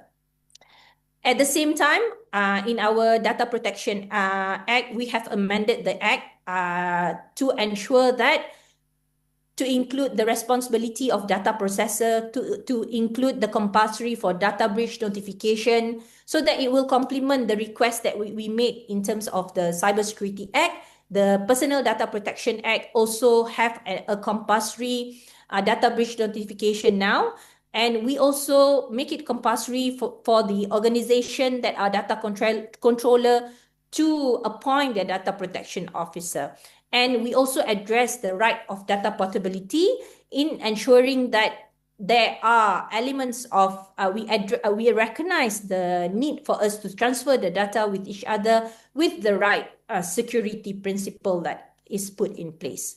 So, and this will be my last slides, I think. So when we talk about personal data protection, cybersecurity, privacy, it really embed from the up until the lower. It needs a whole of government, whole of society approach. And regardless whatever layers that we took in terms of approaching cybersecurity, one government cannot resolve everything. We need to work each other, government to government, government to society, government to academia, government to industry. And at the end of the day, as a state, as a nation, we want to protect our national security and sovereignty. But before that, we want to leverage all the amazing things the digital transformation can offer the industry, the people, and everyone, with the right approach and the right security and privacy in mind. So I will stop here. Thank you very much.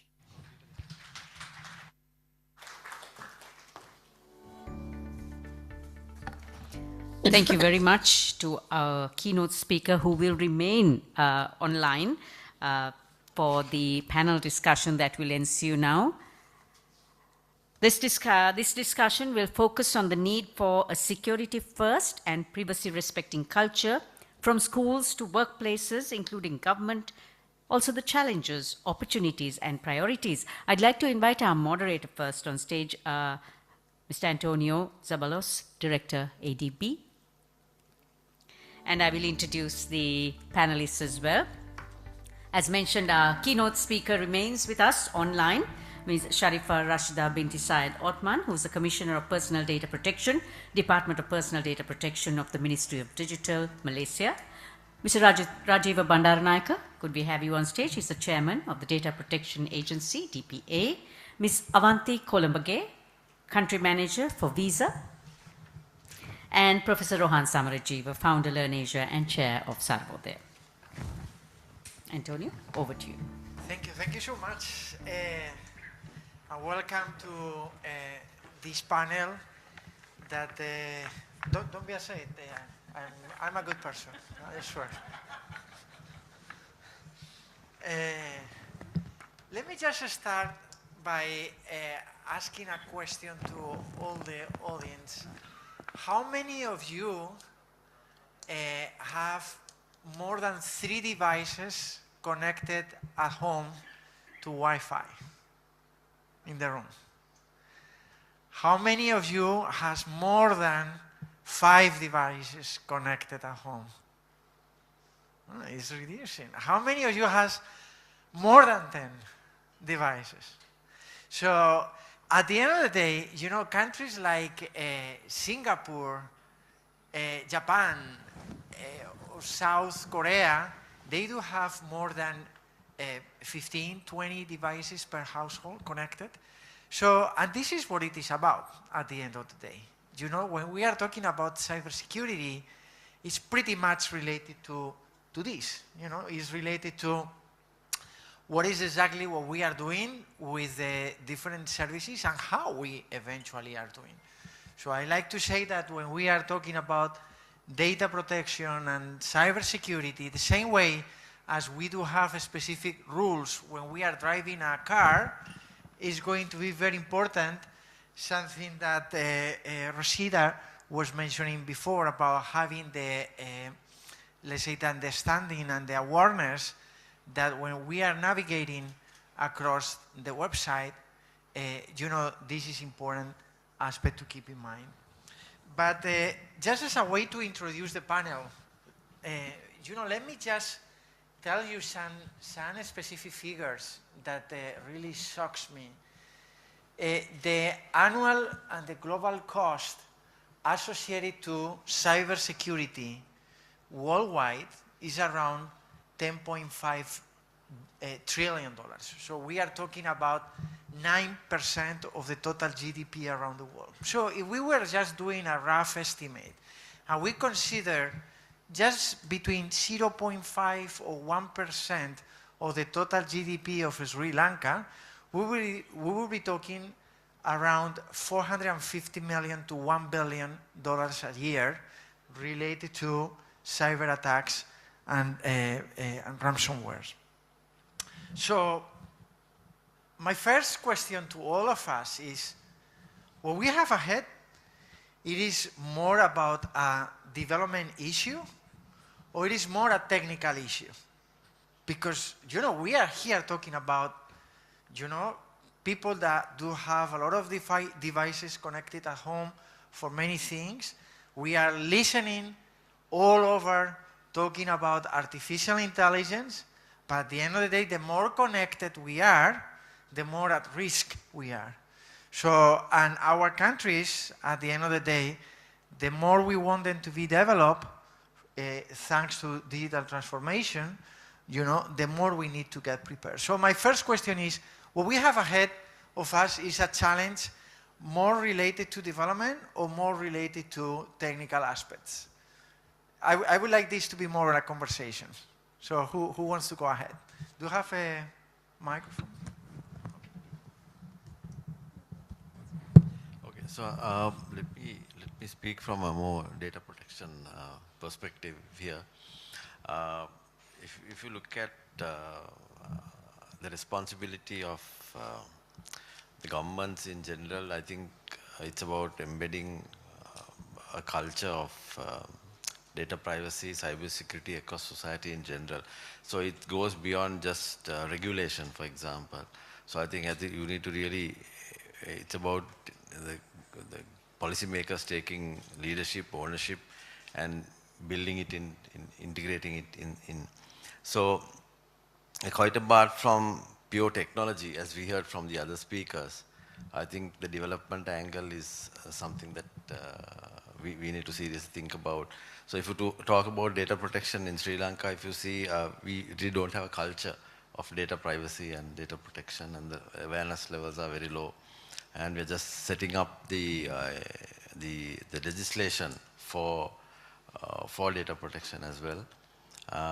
And probably with that will come the capacity building and the systems, particularly both government, private sector, etc. So my view is that technology is a given and that causes, but I think it's a development angle that we probably all can look at.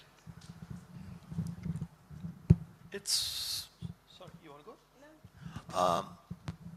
Before I started working in government, I used to teach at a university and do research in the early phases of the emergence of cyberspace.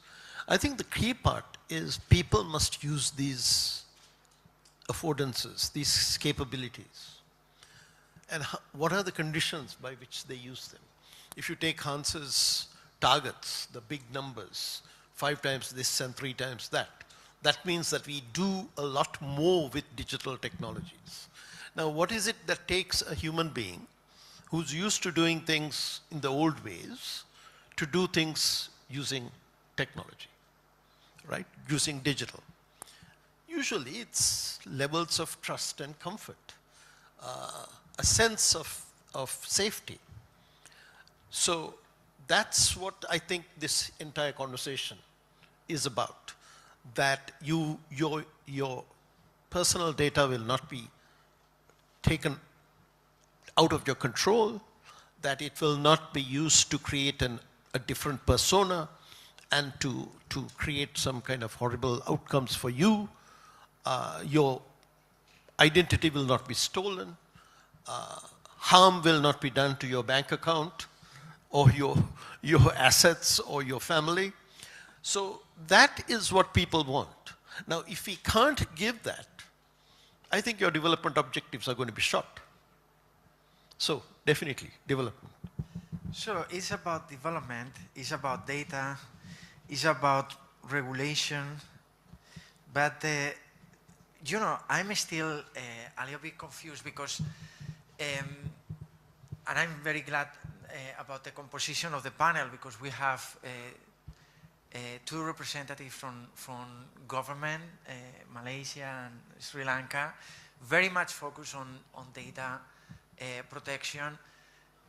Private sector, that is going to be super important, and then civil society that also is going to have a very important role in all this. But echoing what Dr. Hans was mentioning in the morning, that data is the key and data is the oil, or the new oil, as The Economist was publishing some time ago. What happens when the data spills? You know, and if I'm thinking about Visa or the payments that you are mentioning, and there is some sort of data breach, there is some information that is, you know, leaking, I really become stressed. So I would like to have your view on this as well, please. Yeah, that's a really good point because as the gentleman explained, there is a need for the culture to change, for culture to kind of adapt a sentiment towards protecting data. But also to build that trust and to build that culture, you need to have the infrastructure in place. There is a level of development that goes into that entire infrastructure. Folks, Sri Lankans tend to trust the banking sector, they trust the payment platforms that are available to them. But when it comes to going to attend to government services, let it be get your ID, let it be go and do some transaction with the Pradesh Sabha, you need to go there and do it, and you wouldn't trust the online systems to do it. There is that culture of not wanting to do it online. And it is because if you look at each of the different platforms that citizens interact with, the government, it's all different one from another. There is no consistency, and there is a sense of it not being this, you know, very, if I may use the word, up to mark or up to standard. And that creates that trust barrier that we spoke of. And that's something that the private sector has managed to fix to a very certain extent, and that's something that the private sector also should in turn support governments, support other public institutions to develop and be up to mark so that the citizens at the end of the day have a safe and convenient form of transacting. So trust. But to be honest, when we download an app and the app is asking us to accept the terms and conditions, who is reading all those terms and conditions? And more importantly, oh, that's good. We have one person in the room. Not me, it's not me. And how much time we are dedicating on going through it, I think that probably we will be surprised that, I mean, and I'm not exaggerating, but probably more than 98% of the people are not dedicating more than 6 seconds to read this. And we are taking this and like if we were reading a newsletter. And probably we are selling our soul in most of the cases when we are just clicking on accept. So trust is definitely an important thing. And you mentioned the issue of the digital infrastructure as well that is required. But I would like to ask Rashida as well about the data protection that is coming precisely about this. Because one of the things that I have observed with, with this 1 year already at the ADB, every time that I have traveled to one particular country, I realized that sometimes the data is there, but the problem is that there is no trust in between the government's institutions on how to share all that information, and also across the different entities, I mean, private sector, the citizens, and so on. So how we can eventually create that culture of trust, that on one end we don't care and we just accept, and on the other, when it's about payment, we really are very concerned about.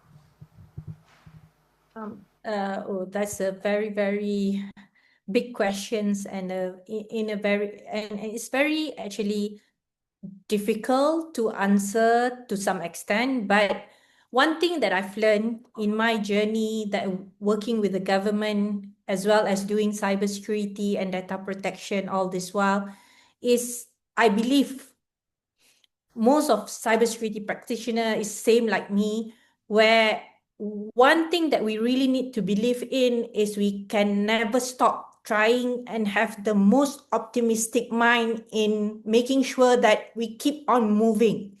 Because there was used to be time where people don't even want to hear about cybersecurity or those days we call IT security. It's a technical thing. Yeah, that is too technical. But now people demand. That means that people are concerned about their safety. And now the gap is the knowledge and the awareness of how to start, where to start, and also how to embed that as part and parcel of our life process. One thing that we have learned, especially in the car industry, I think I've read somewhere it took 70 years to make seatbelt compulsory. So 70 years of things. But I don't think with the movement of awareness, technology, and the data that we have, and the information that we have at hand to reach out, will actually stop us from becoming more and more mature society. But I believe that this is where the right awareness and change of culture need to start, even at school. Just like now, the compulsory of learning how kids wants to cross the road, you need to look left, right, and left. That needs to be the cyber safety, the security that is demanded by the culture, by the society, is something that it needs to be ingrained, and it needs to be start from the earliest day that they actually approach at.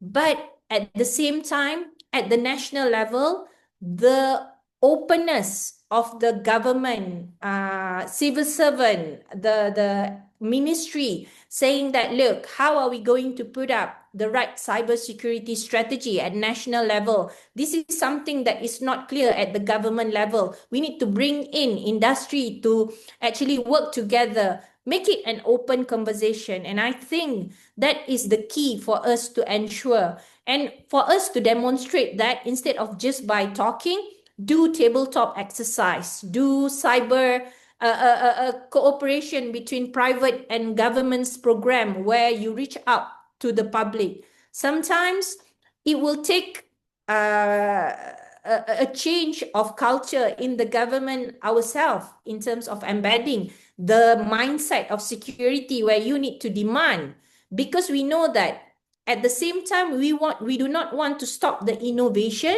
We want to make sure the progress, but security sometimes being seen as an element that stop the transformation. You need to put in more security controls. But the moment you have the right mind, the right security mind, the risk assessment element, where the risk needs to be addressed at the earliest stage, where we keep on preaching about security by design, this is where it will start by indicating that, yes, we want security in place before it is being out. Of course, there are priorities for us to address. Some of the elements we can put it outside at the earliest and we address later. But some of the things you need to address it first, then only it can become live.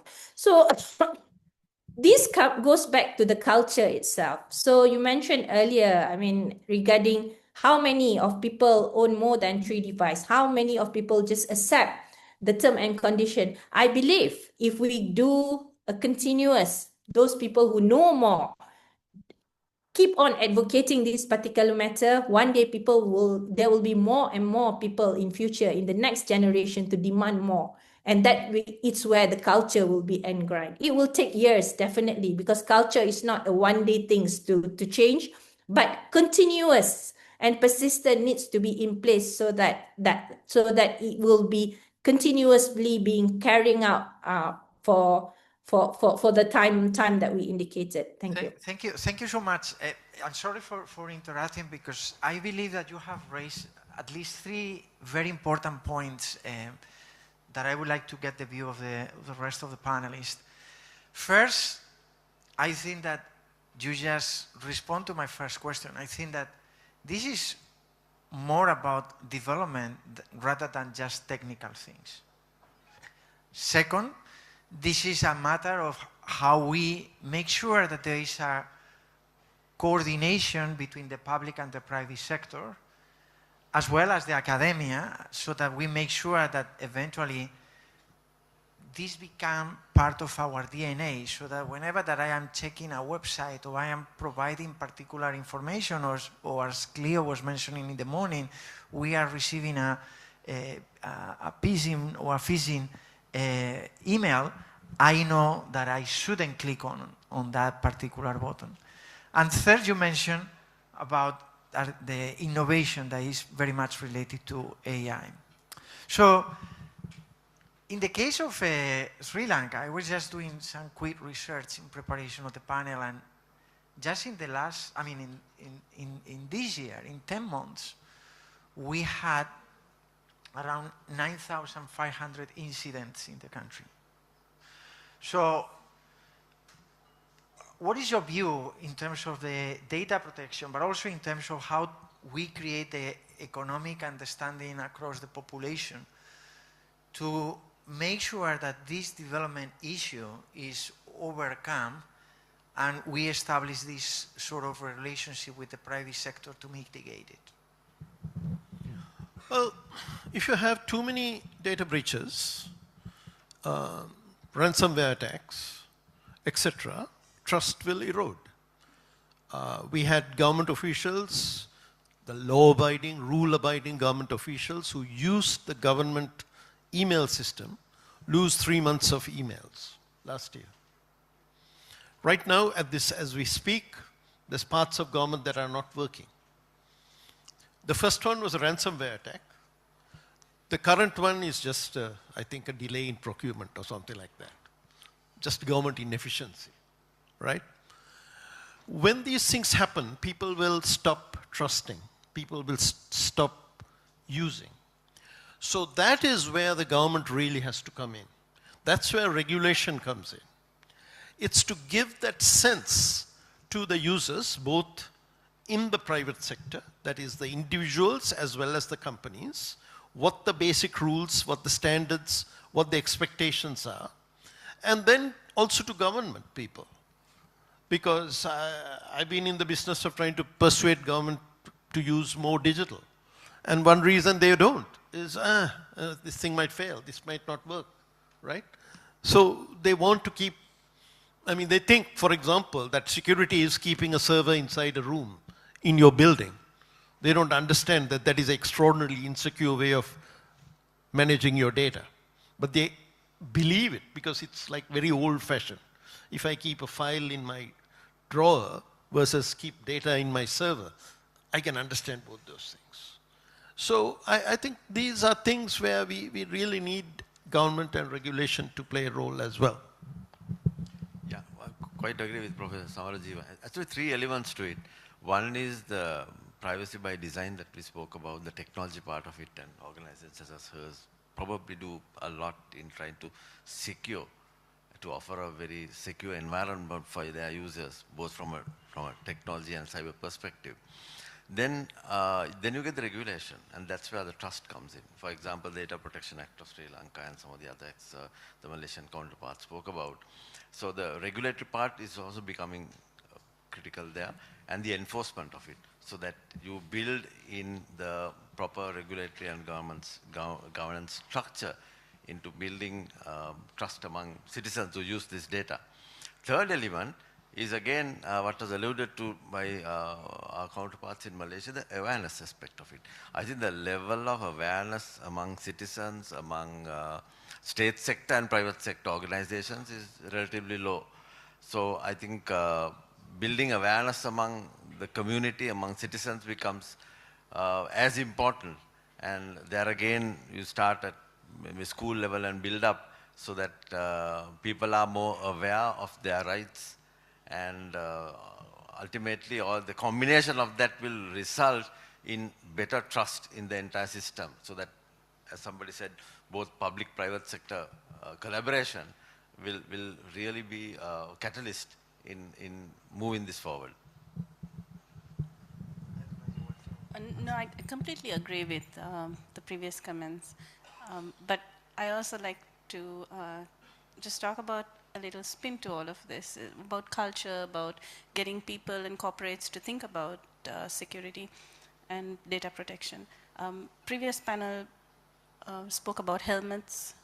Our colleagues from Malaysia spoke about seat belts. Now, it's not that people really wanted to wear the helmet or the seat belt. Any country where they now wear it by practice started off wearing it because of the police fines. It's because the regulation, the enforcement of the regulation was strict enough that people took care of themselves because they didn't want to pay a fine or because they didn't want to be pulled up. Now, when it comes, that's a very physical sense of taking care, but if you're taking care of your data, if you're taking care of your systems, the ecosystem that your consumers and your citizens operate in, I think from a regulatory standpoint, from a control standpoint, we need to be a little bit more advanced as well, and a little bit more rigid in terms of how we enforce it. And then automatically, a few years down the line, it's natural to take care of your data. It's not because of a fine or a policy, it's just natural to do it. Why do you think is that? I mean, why is it important to have control on that data at the end of the day? Taking into account, sorry, the perspective of Visa, you know, because at the end of the day, if I know that my personal information is compromised, just because it's stored somewhere, as you were mentioning, that doesn't have the capacity to control and protect that information in case of the oil spilling, this eventually could have also an impact on the business side. So what is the role of the private sector to support the public sector to make sure that we can mitigate this? Yeah, that's a very important point, and it's a very important pillar in how Visa operates as well. If I may talk about 3 aspects of how we work on ensuring security. One is the investment towards security, securing data, securing the ecosystem that our clients and our partners operate in, as much as our consumers transact in. Visa, in the last couple of years, have spent over $12 billion in enhancement of investment towards cybersecurity and securing data. We have 4 24/7 centers that are focused on security, that monitor and alert any threats. So investment is a key pillar that we are focused on. And the second one is ensuring standards. So for our clients and partners, the banks that work with us, the fintechs that work with us, we need to ensure that they adhere to standards, global standards like PCI DSS or ISO standards that require data to be safeguarded. And third piece, which is very important to us, a little new to us as well, but very important, is the role we play from an advisory standpoint. We process over 76,000 transactions a second, and that's all data that, if lost, can be financial losses to banks, to consumers, to everyone in the ecosystem. Now, we've mastered the art of security of data, and we've now turned into how do we use that knowledge and experience that we have to support our banking partners, to support governments, to support different entities to look at security in a different way. There are training programs, and previous panel spoke about having fun training programs, which are gamified trainings. So we've invested in that. There are actual development programs that we have, and also programs that allow us to sit down in an organization, review, advise, and give recommendations on how to build a safer ecosystem. I love it, and I'm looking to my boss because, you know, this is part of the ongoing discussions that we are having internally as well. I mean, you have to think about the ADB as a key strategic partner for both sides, you know. We have not only our sovereign side, but also our non-sovereign side. And also we have 7 additional different sectors that they need to invest, as you said, to protect the data. They need to have specific standards in terms of regulatory policy associated to cyber. And third, we need to continue providing advisory services to make sure that whatever we do is sustainable, regardless whether we are talking about agriculture or energy or water or transport, you name it, you know. So I think that you just spot on with those 3 specific things. But the other interesting topic is precisely these days, everybody is talking about DPI. DPI here, DPI there.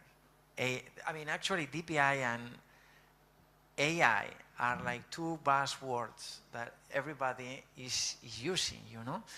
And both of them, at the end of the day, has a common denominator, which is precisely, again, the data. And thinking about the case of Sri Lanka, I'm wondering what is exactly the actions that the DPA is thinking on this particular front, on how to protect that information, taking into account the more and more generalization that DPI is having across different sectors, you know.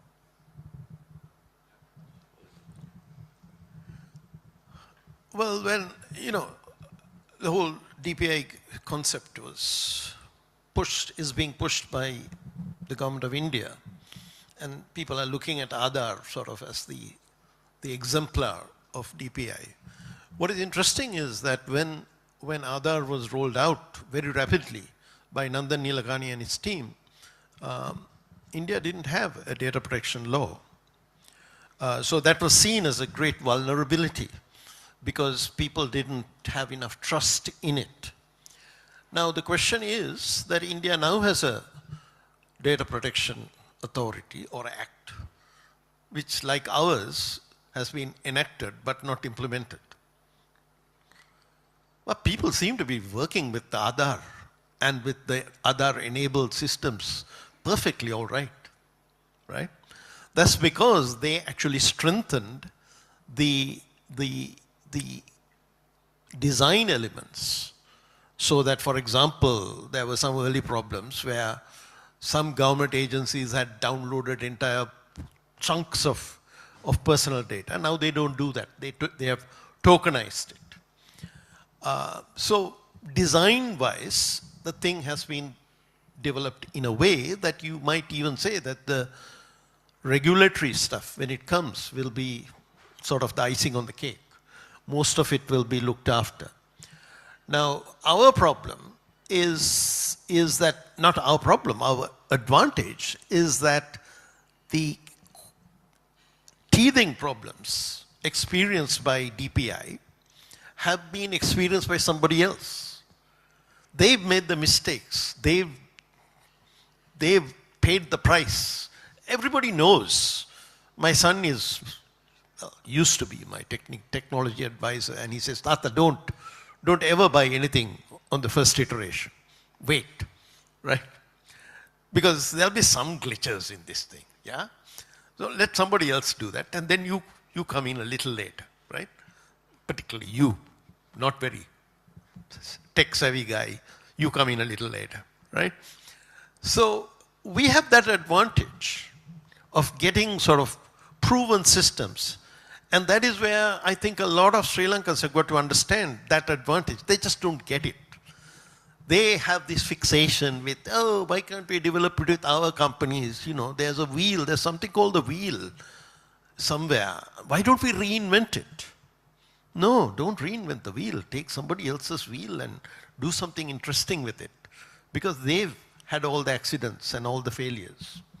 So, you know, I have greater faith in this tech design stuff and the practices that are developed around that than in regulation. Thank you so much. I don't know if you want to add something particularly on this. Yeah, so it's true, privacy by design, and that's something that probably organizations should take on board and not wait for the regulator to come on board. Well, yes, in Sri Lanka, it has been some time in coming the legislation, but I think we should have it probably by next week. And once the rollout happens, we will see the adaptation or organization adapting. And already what we can see in Sri Lanka is that many of the particularly private sector organizations have started their gap analysis of their data protection measures. And I think they're moving quite rapidly, particularly the banking sector and the financial services sector. So I think people are more aware now. They have started the process. But as I said, more awareness building, capacity building within organizations, within both in the private and public sector need to be done. And of course, general awareness among citizens of their right to privacy needs also to be communicated. So in my view, it's a journey that we are doing. It's a journey, and probably we'll get there. And learning from our peers, we heard from the Malaysian counterpart about how data protection really facilitates commercial transactions, which is a very good point actually.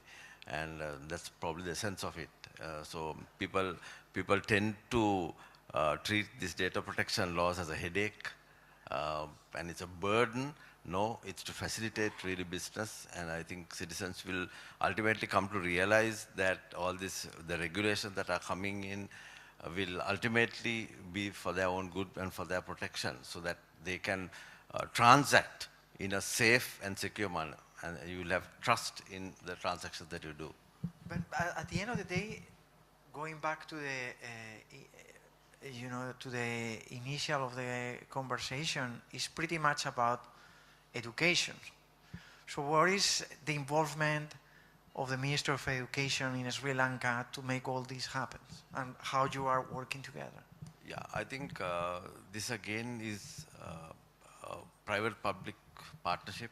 As a public institution, we cannot do this alone, and I think there has to be the involvement of certainly the Minister of Education, the Minister of Digital Economy, the government, other agencies in the government, where you start at a very primary level and then roll out an entire awareness program. And that's the reason why I said it's a journey, and we're just starting off on a journey. There's capacity building also, as I said. There's a lot of capacity building that has to be done among different organs of the government, and the realization that data privacy, data protection has to be embedded in all their systems. So going forward, we look forward to working with agencies such as yourselves, for example, in rolling out capacity building particularly, and maybe starting at school level, of course. So that's why it's going to take some time to embed these principles into citizens. Thank you. I would like to open the floor for any particular question that somebody wants to ask in live. If not, I have one piece of advice that I need from you. But I would like to, is somebody willing to do any question? Ah, please. Thank you. Let me just give it you. This one. I can be loud. Hi everyone, my name is Lana. I'm actually working in the sector of human rights impact assessment of a tech sector and ICT sector altogether. Well, thank you so much for this great panel. Lots of insights and lots of talks about security and stuff. But I actually have a question to the business sector. I mean, Visa maybe Maybe Visa might not answer that, but maybe I would like to have your inputs on how to do human rights impact assessment in Sri Lanka on digital services. Like, what would you see would work with it here? Well, that's not something I came prepared for. Well, that's why I'm here and asking uncomfortable questions. Thank you. Okay, maybe not specific to human rights, but if you look at where Visa is coming from, our mission is to uplift everyone everywhere. And some of the initiatives that we are very focused on is ensuring that we support the underserved communities. So let it be support in terms of business skills, which involves how do you run secure and safe and profitable businesses for women home entrepreneurs. That's something that we continue to do in Sri Lanka. We also very recently launched a financial education program, which again talks about how do you secure your money, how do you work and manage your accounts in a safe manner, which will give you yield with the SOS Children's Village. And then we also work with the Tourism Board on SME-related initiatives and whatnot. I think there's a very strong role that private sector needs to play to ensure that the underserved communities are uplifted on a day-to-day basis.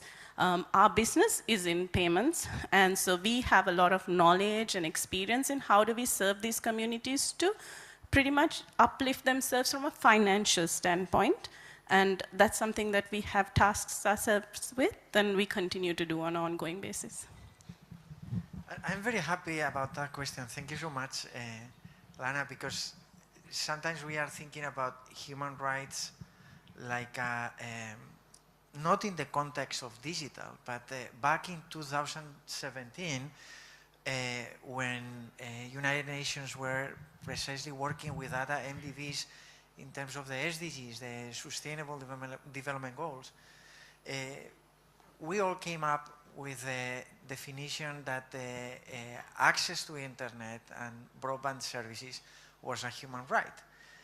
But to be honest, at that moment in time, we didn't bring up all the discussion on cybersecurity and data protection, and it's something that should come together. There are two additional questions, but I would like to pass it. There are two additional questions in the room. I would like to, please, over to you.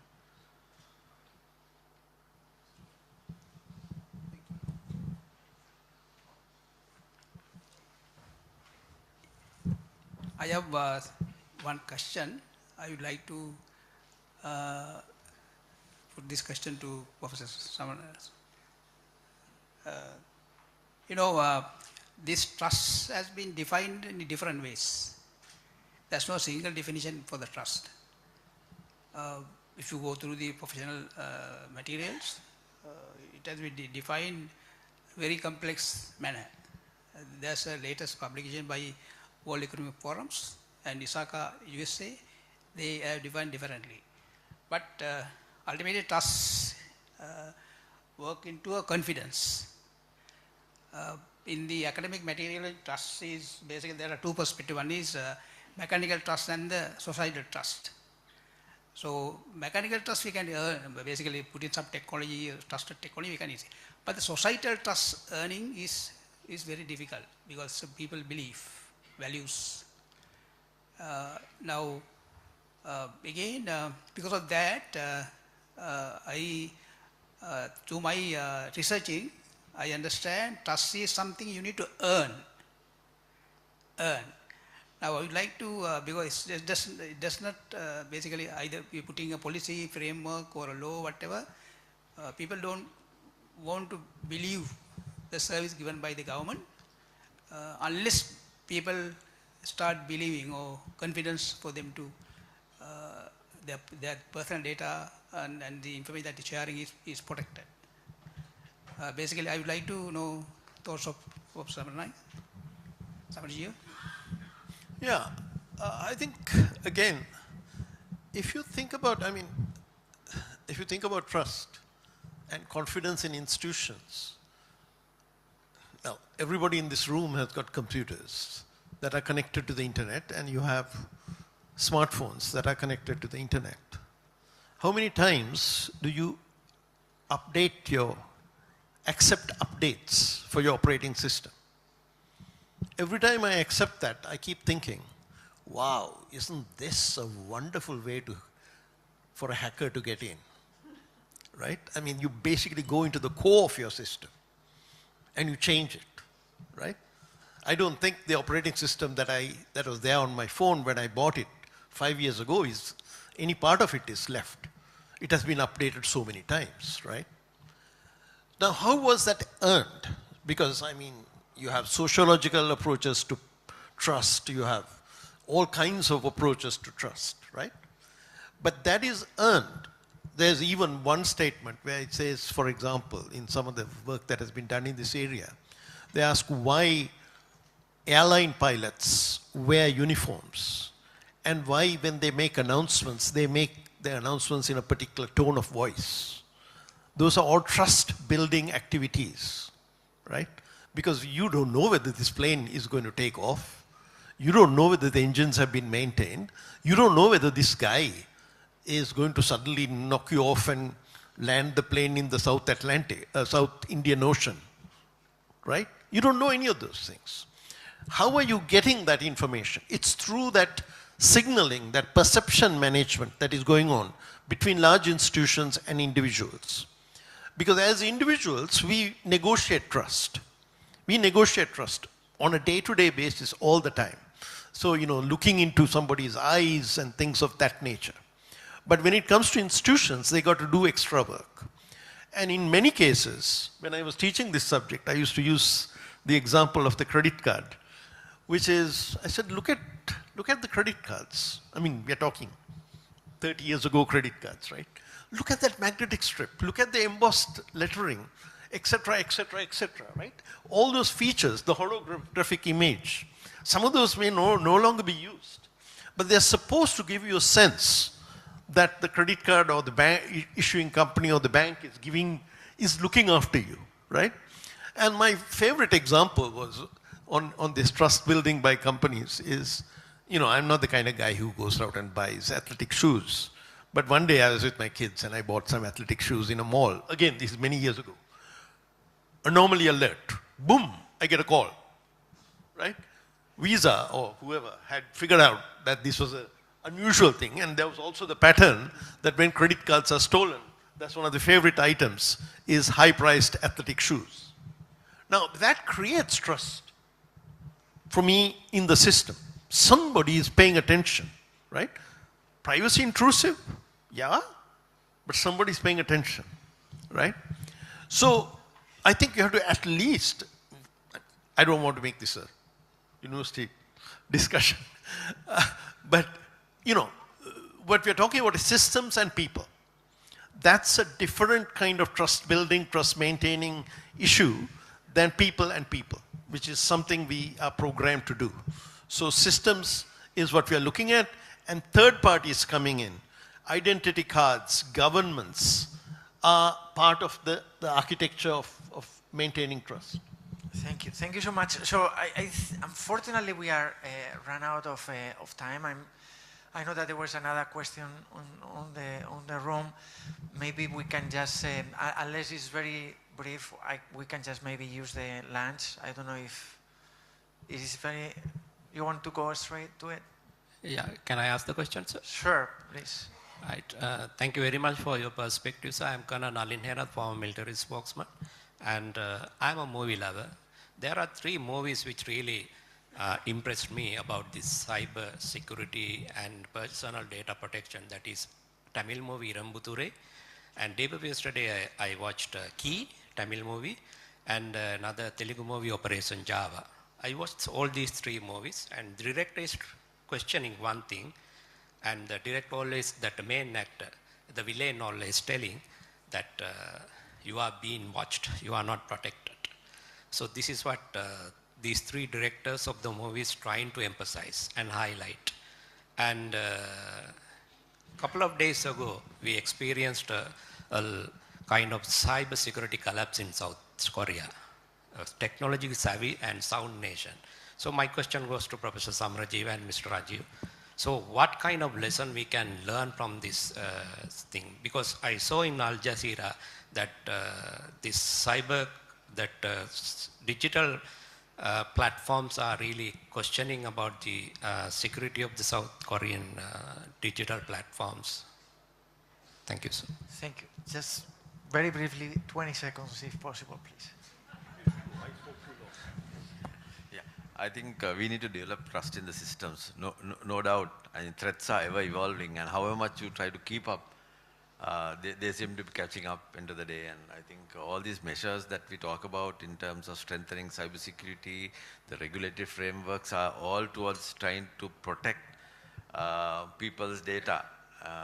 So I think it's a question of how best we collaborate to build that trust, build better systems, and probably also follow the good governance in trying to make the systems work.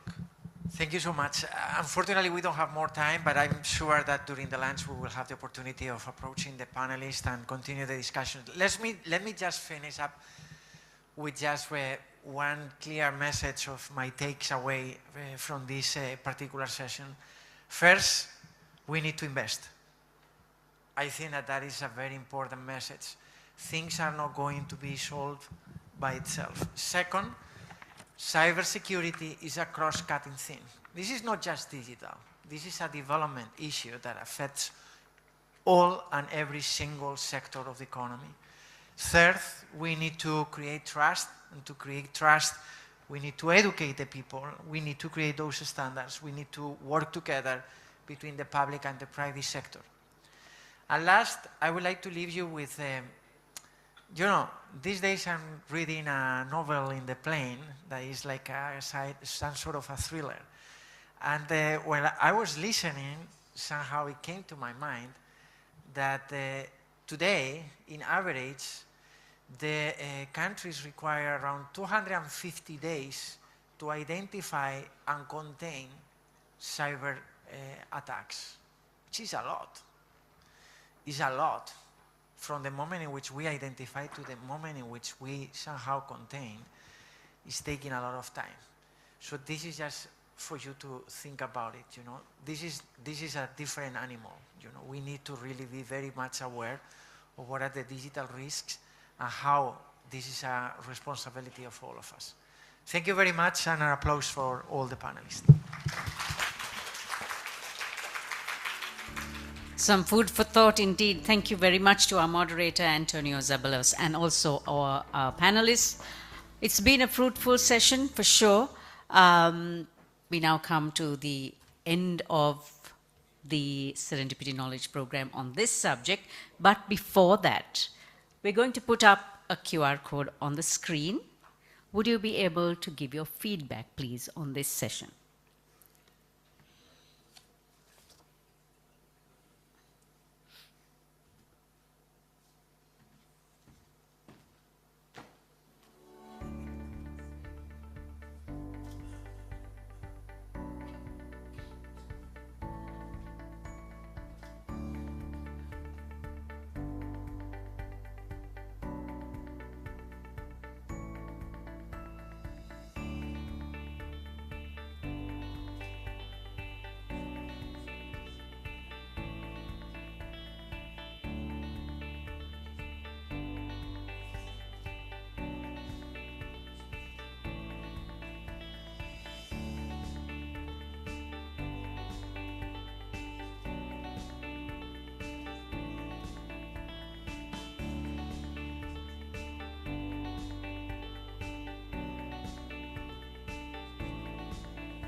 That's not a bad score, is it?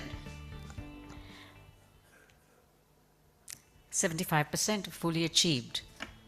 Well, 66% as we speak. Ladies and gentlemen, we've had a very successful series of the Serendipity Knowledge Program. It started off a little post-COVID and went through the economic crisis, dealt with a lot of different subjects, numerous, multiple areas, all the while pushing Sri Lanka to think beyond boundaries. It was designed and conceptualized to ensure that this country reaches or goes beyond its potential. Well, we are somewhere there. We keep taking a few steps back, but there's always hope. So driving this series has been the country director of the Sri Lanka Resident Mission of the Asian Development Bank, Mr. Takafumi Kadono. And today, as I call him to make the closing remarks, it will be his last interaction on this series as he moves out of Sri Lanka. Thank you very much, Mr. Kadono, for believing in Sri Lanka and for also pushing us beyond our comfort zone to look beyond. Please welcome, giving his last session of concluding remarks on SKOP, Mr. Takafumi Kadono, Country Director of the Sri Lanka Resident Mission of the ADB.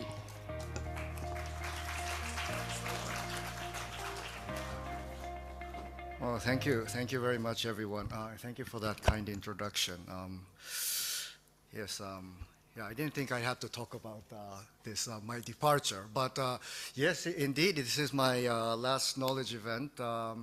And as was introduced, we have been doing this usually every quarter, touching on various topics, biodiversity, conservation through high-end tourism, greening the financial sector, sustainable and modernization of the power system, power sector reform, various topics that we've touched on over the years. And this one on digital cybersecurity is a very important topic as well. Many of my colleagues and the speakers started with an anecdote, and for me this morning I woke up to a BBC News highlighting the high-profile cyber attack cases in the UK across Jaguar, Land Rover, Marks and Spencer's, Harrods, Co-op, and today we talked about cyber attacks in Japan as well with Asahi Beer, Nagoya Port, where Toyota ships a lot of its vehicles. So it is a serious threat that's happening all over the world. But when I was coming this morning, I was thinking more about impact on the businesses. But really, I was able to sense today that it affects us all. So I really want to thank you all, especially the distinguished panelists who brought various expertise and insights into this conversation, which must continue. And of course, I think what has emerged clearly is that cybersecurity and data protection are not just technical issues. I thought today we'll be talking about, how to design the security operation centers and national operation centers, etc. But these are, and someone mentioned that these are human problems, yeah? But we're trying to resolve it only through technical solutions. But it was eye-opening for me to realize that that is not the case. And these, as Sri Lanka accelerates its digital transformation, we need to embed this digital security and privacy by design and by default. And it is an urgent task that needs to be undertaken, not by the government only, but by the private sector and all the citizens involved as well. And this is not just about protecting systems and data, but it's about safeguarding citizens' rights, enabling innovation, and ensuring that digital processes translate into inclusive and sustainable development. A bit off track, but you may have read that the Nobel Prize for the economics was given to a study that links technological innovation and sustainable development. And many of these innovations today are in the digital space. So we need to make sure that these digital innovations are benefiting the citizens broadly, and then to make sure that these digital services and innovations are delivered in a secure manner. Now, these issues that impact us all as we become more increasingly digital and conduct our daily activities online and virtually, and will shape the trajectory of our digital economy development that will underpin Sri Lanka's growth and promote regional cooperation also in the region and beyond. So we have heard from global experts and national champions who have generously shared their experiences and insights today.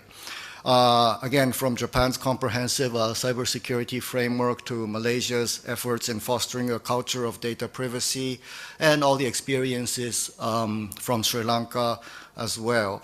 And today's sessions have illuminated the path forward for Sri Lanka's digital transformation journey.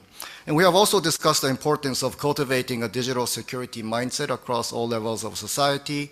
I think someone said from server rooms to boardrooms, but also classrooms as well, I suppose, and across public institutions to private enterprises through public-private partnership and collaboration. And building this culture requires investment in capacity development, cross-sectoral collaboration, and a regulatory environment that is both enabling and protective. So at the Asian Development Bank, we are proud to be supporting Sri Lanka's digital journey, and we are in the process of designing a digital transformation project, primarily with the Ministry of Digital Economy and other agencies. And our commitment goes beyond just trying to finance the infrastructure or the digital public infrastructure, but we are equally or even more invested in strengthening the institutions and the legal and regulatory framework. And this cybersecurity, data privacy, data protection would be one area we would like to support under this upcoming project. And of course, we want to strengthen digital governance and fostering knowledge exchange and raising awareness through platforms like this Serendipity Knowledge Program. And making the digital transformation inclusive is our key goal, and I understand this is the primary approach taken by the government as well. We want to ensure that these, the digital services provided on these platforms can be enjoyed and be benefited, can benefit all citizens and businesses across the island. So we need to ensure that the digital transformation closes the digital divide. And we also talk about financial literacy, but also to enhance that digital literacy as well. So let me take this opportunity to thank our distinguished speakers and panelists for their thought-provoking, insightful presentations, and to all participants for your engagement and thoughtful questions that have helped shape this dialogue.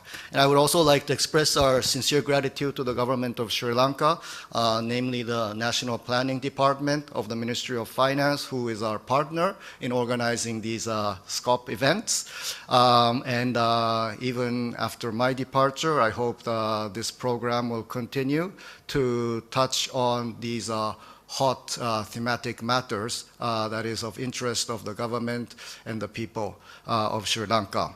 And as we leave here today, let us carry forward this momentum of this dialogue on cybersecurity. I think we all noticed or realized that, well, of course, we learned from the panelists and the experts that we need to continue to raise this awareness on cybersecurity. Everyone has a role to play, very important role to play. So let us continue to collaborate, innovate, and to act with urgency and purpose to ensure that Sri Lanka's digital future is one that empowers all its citizens and safeguards their rights. Thank you once again for being part of this important conversation. We look forward to continuing this journey together. Thank you so much.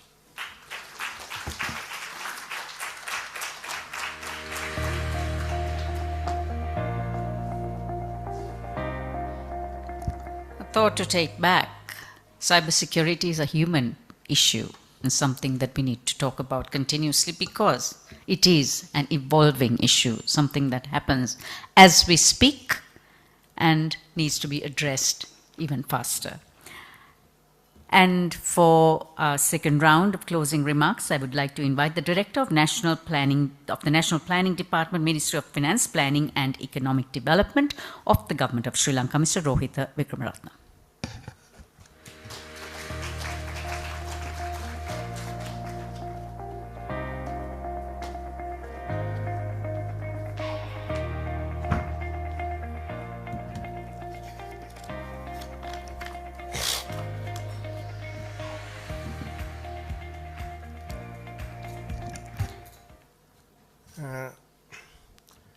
Distinguished participants, ladies and gentlemen. As we come to the end of this insightful session on Serendipity Knowledge Program on digital transformation, I would like to extend our heartfelt appreciation to all participants for your valuable time and contribution, and also would like to take a moment to reflect on the significance of what we have shared today. The Serendipity Knowledge Program has not only deepened our understanding on digital transformation, but it has also reaffirmed the critical role of cybersecurity and data protection in shaping a resilient and inclusive digital economy. The discussion we have had from policy level to practical innovations have illuminated the path forward for Sri Lanka's digital development. We are grateful to the Asian Development Bank for convening this platform, which has brought together government leaders, private sector, academia, and civil society. Your contribution have enriched our collective vision and strengthened our capacity to build a resilient, secure, trusted, and dynamic digital ecosystem. As we heard in number of sessions today, including the panel discussions, innovation is not only about the technology, it is about people, institution, and the courage to transform it. It is about creating a condition where idea can flourish, where data is protected, and where every citizen can participate meaningfully in the digital economy. Not only that, even in the discussion, we have heard that number of keywords, the trust building, coordination. Is coordination not not within the government, but across the private sector, academia, and also the civil society, and also the infrastructure development. That is also very much required. On top of those things, the capacity development, because that this is still a cutting-edge topic, so our capacity development is also very much important. Let us take these insightful insights today and translate them into actions. Let us continue to collaborate, to innovate, and to safeguard the digital future of our nation. Because the government is having a main trust and also giving more priority as to digitalize our economic transaction and also to go forward the country as a digital economy. This is one of the priority pillar in government development agenda. So within this context, on behalf of the Department of National Planning, I thank all of you for your engagement, your expertise, and your commitment. We look forward to continue this journey with you. With that few remarks, I will stop here. Thank you very much.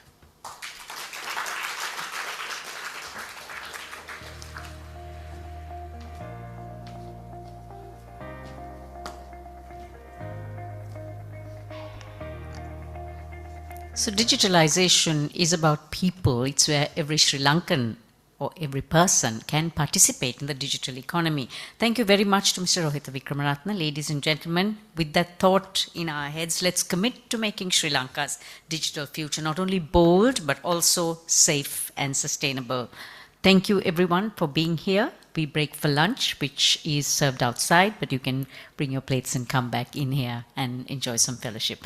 Thank you very much. We hope to see you in the next round of the Serendipity Knowledge Program, if it is a subject that is of interest to you in this capacity. Thank you.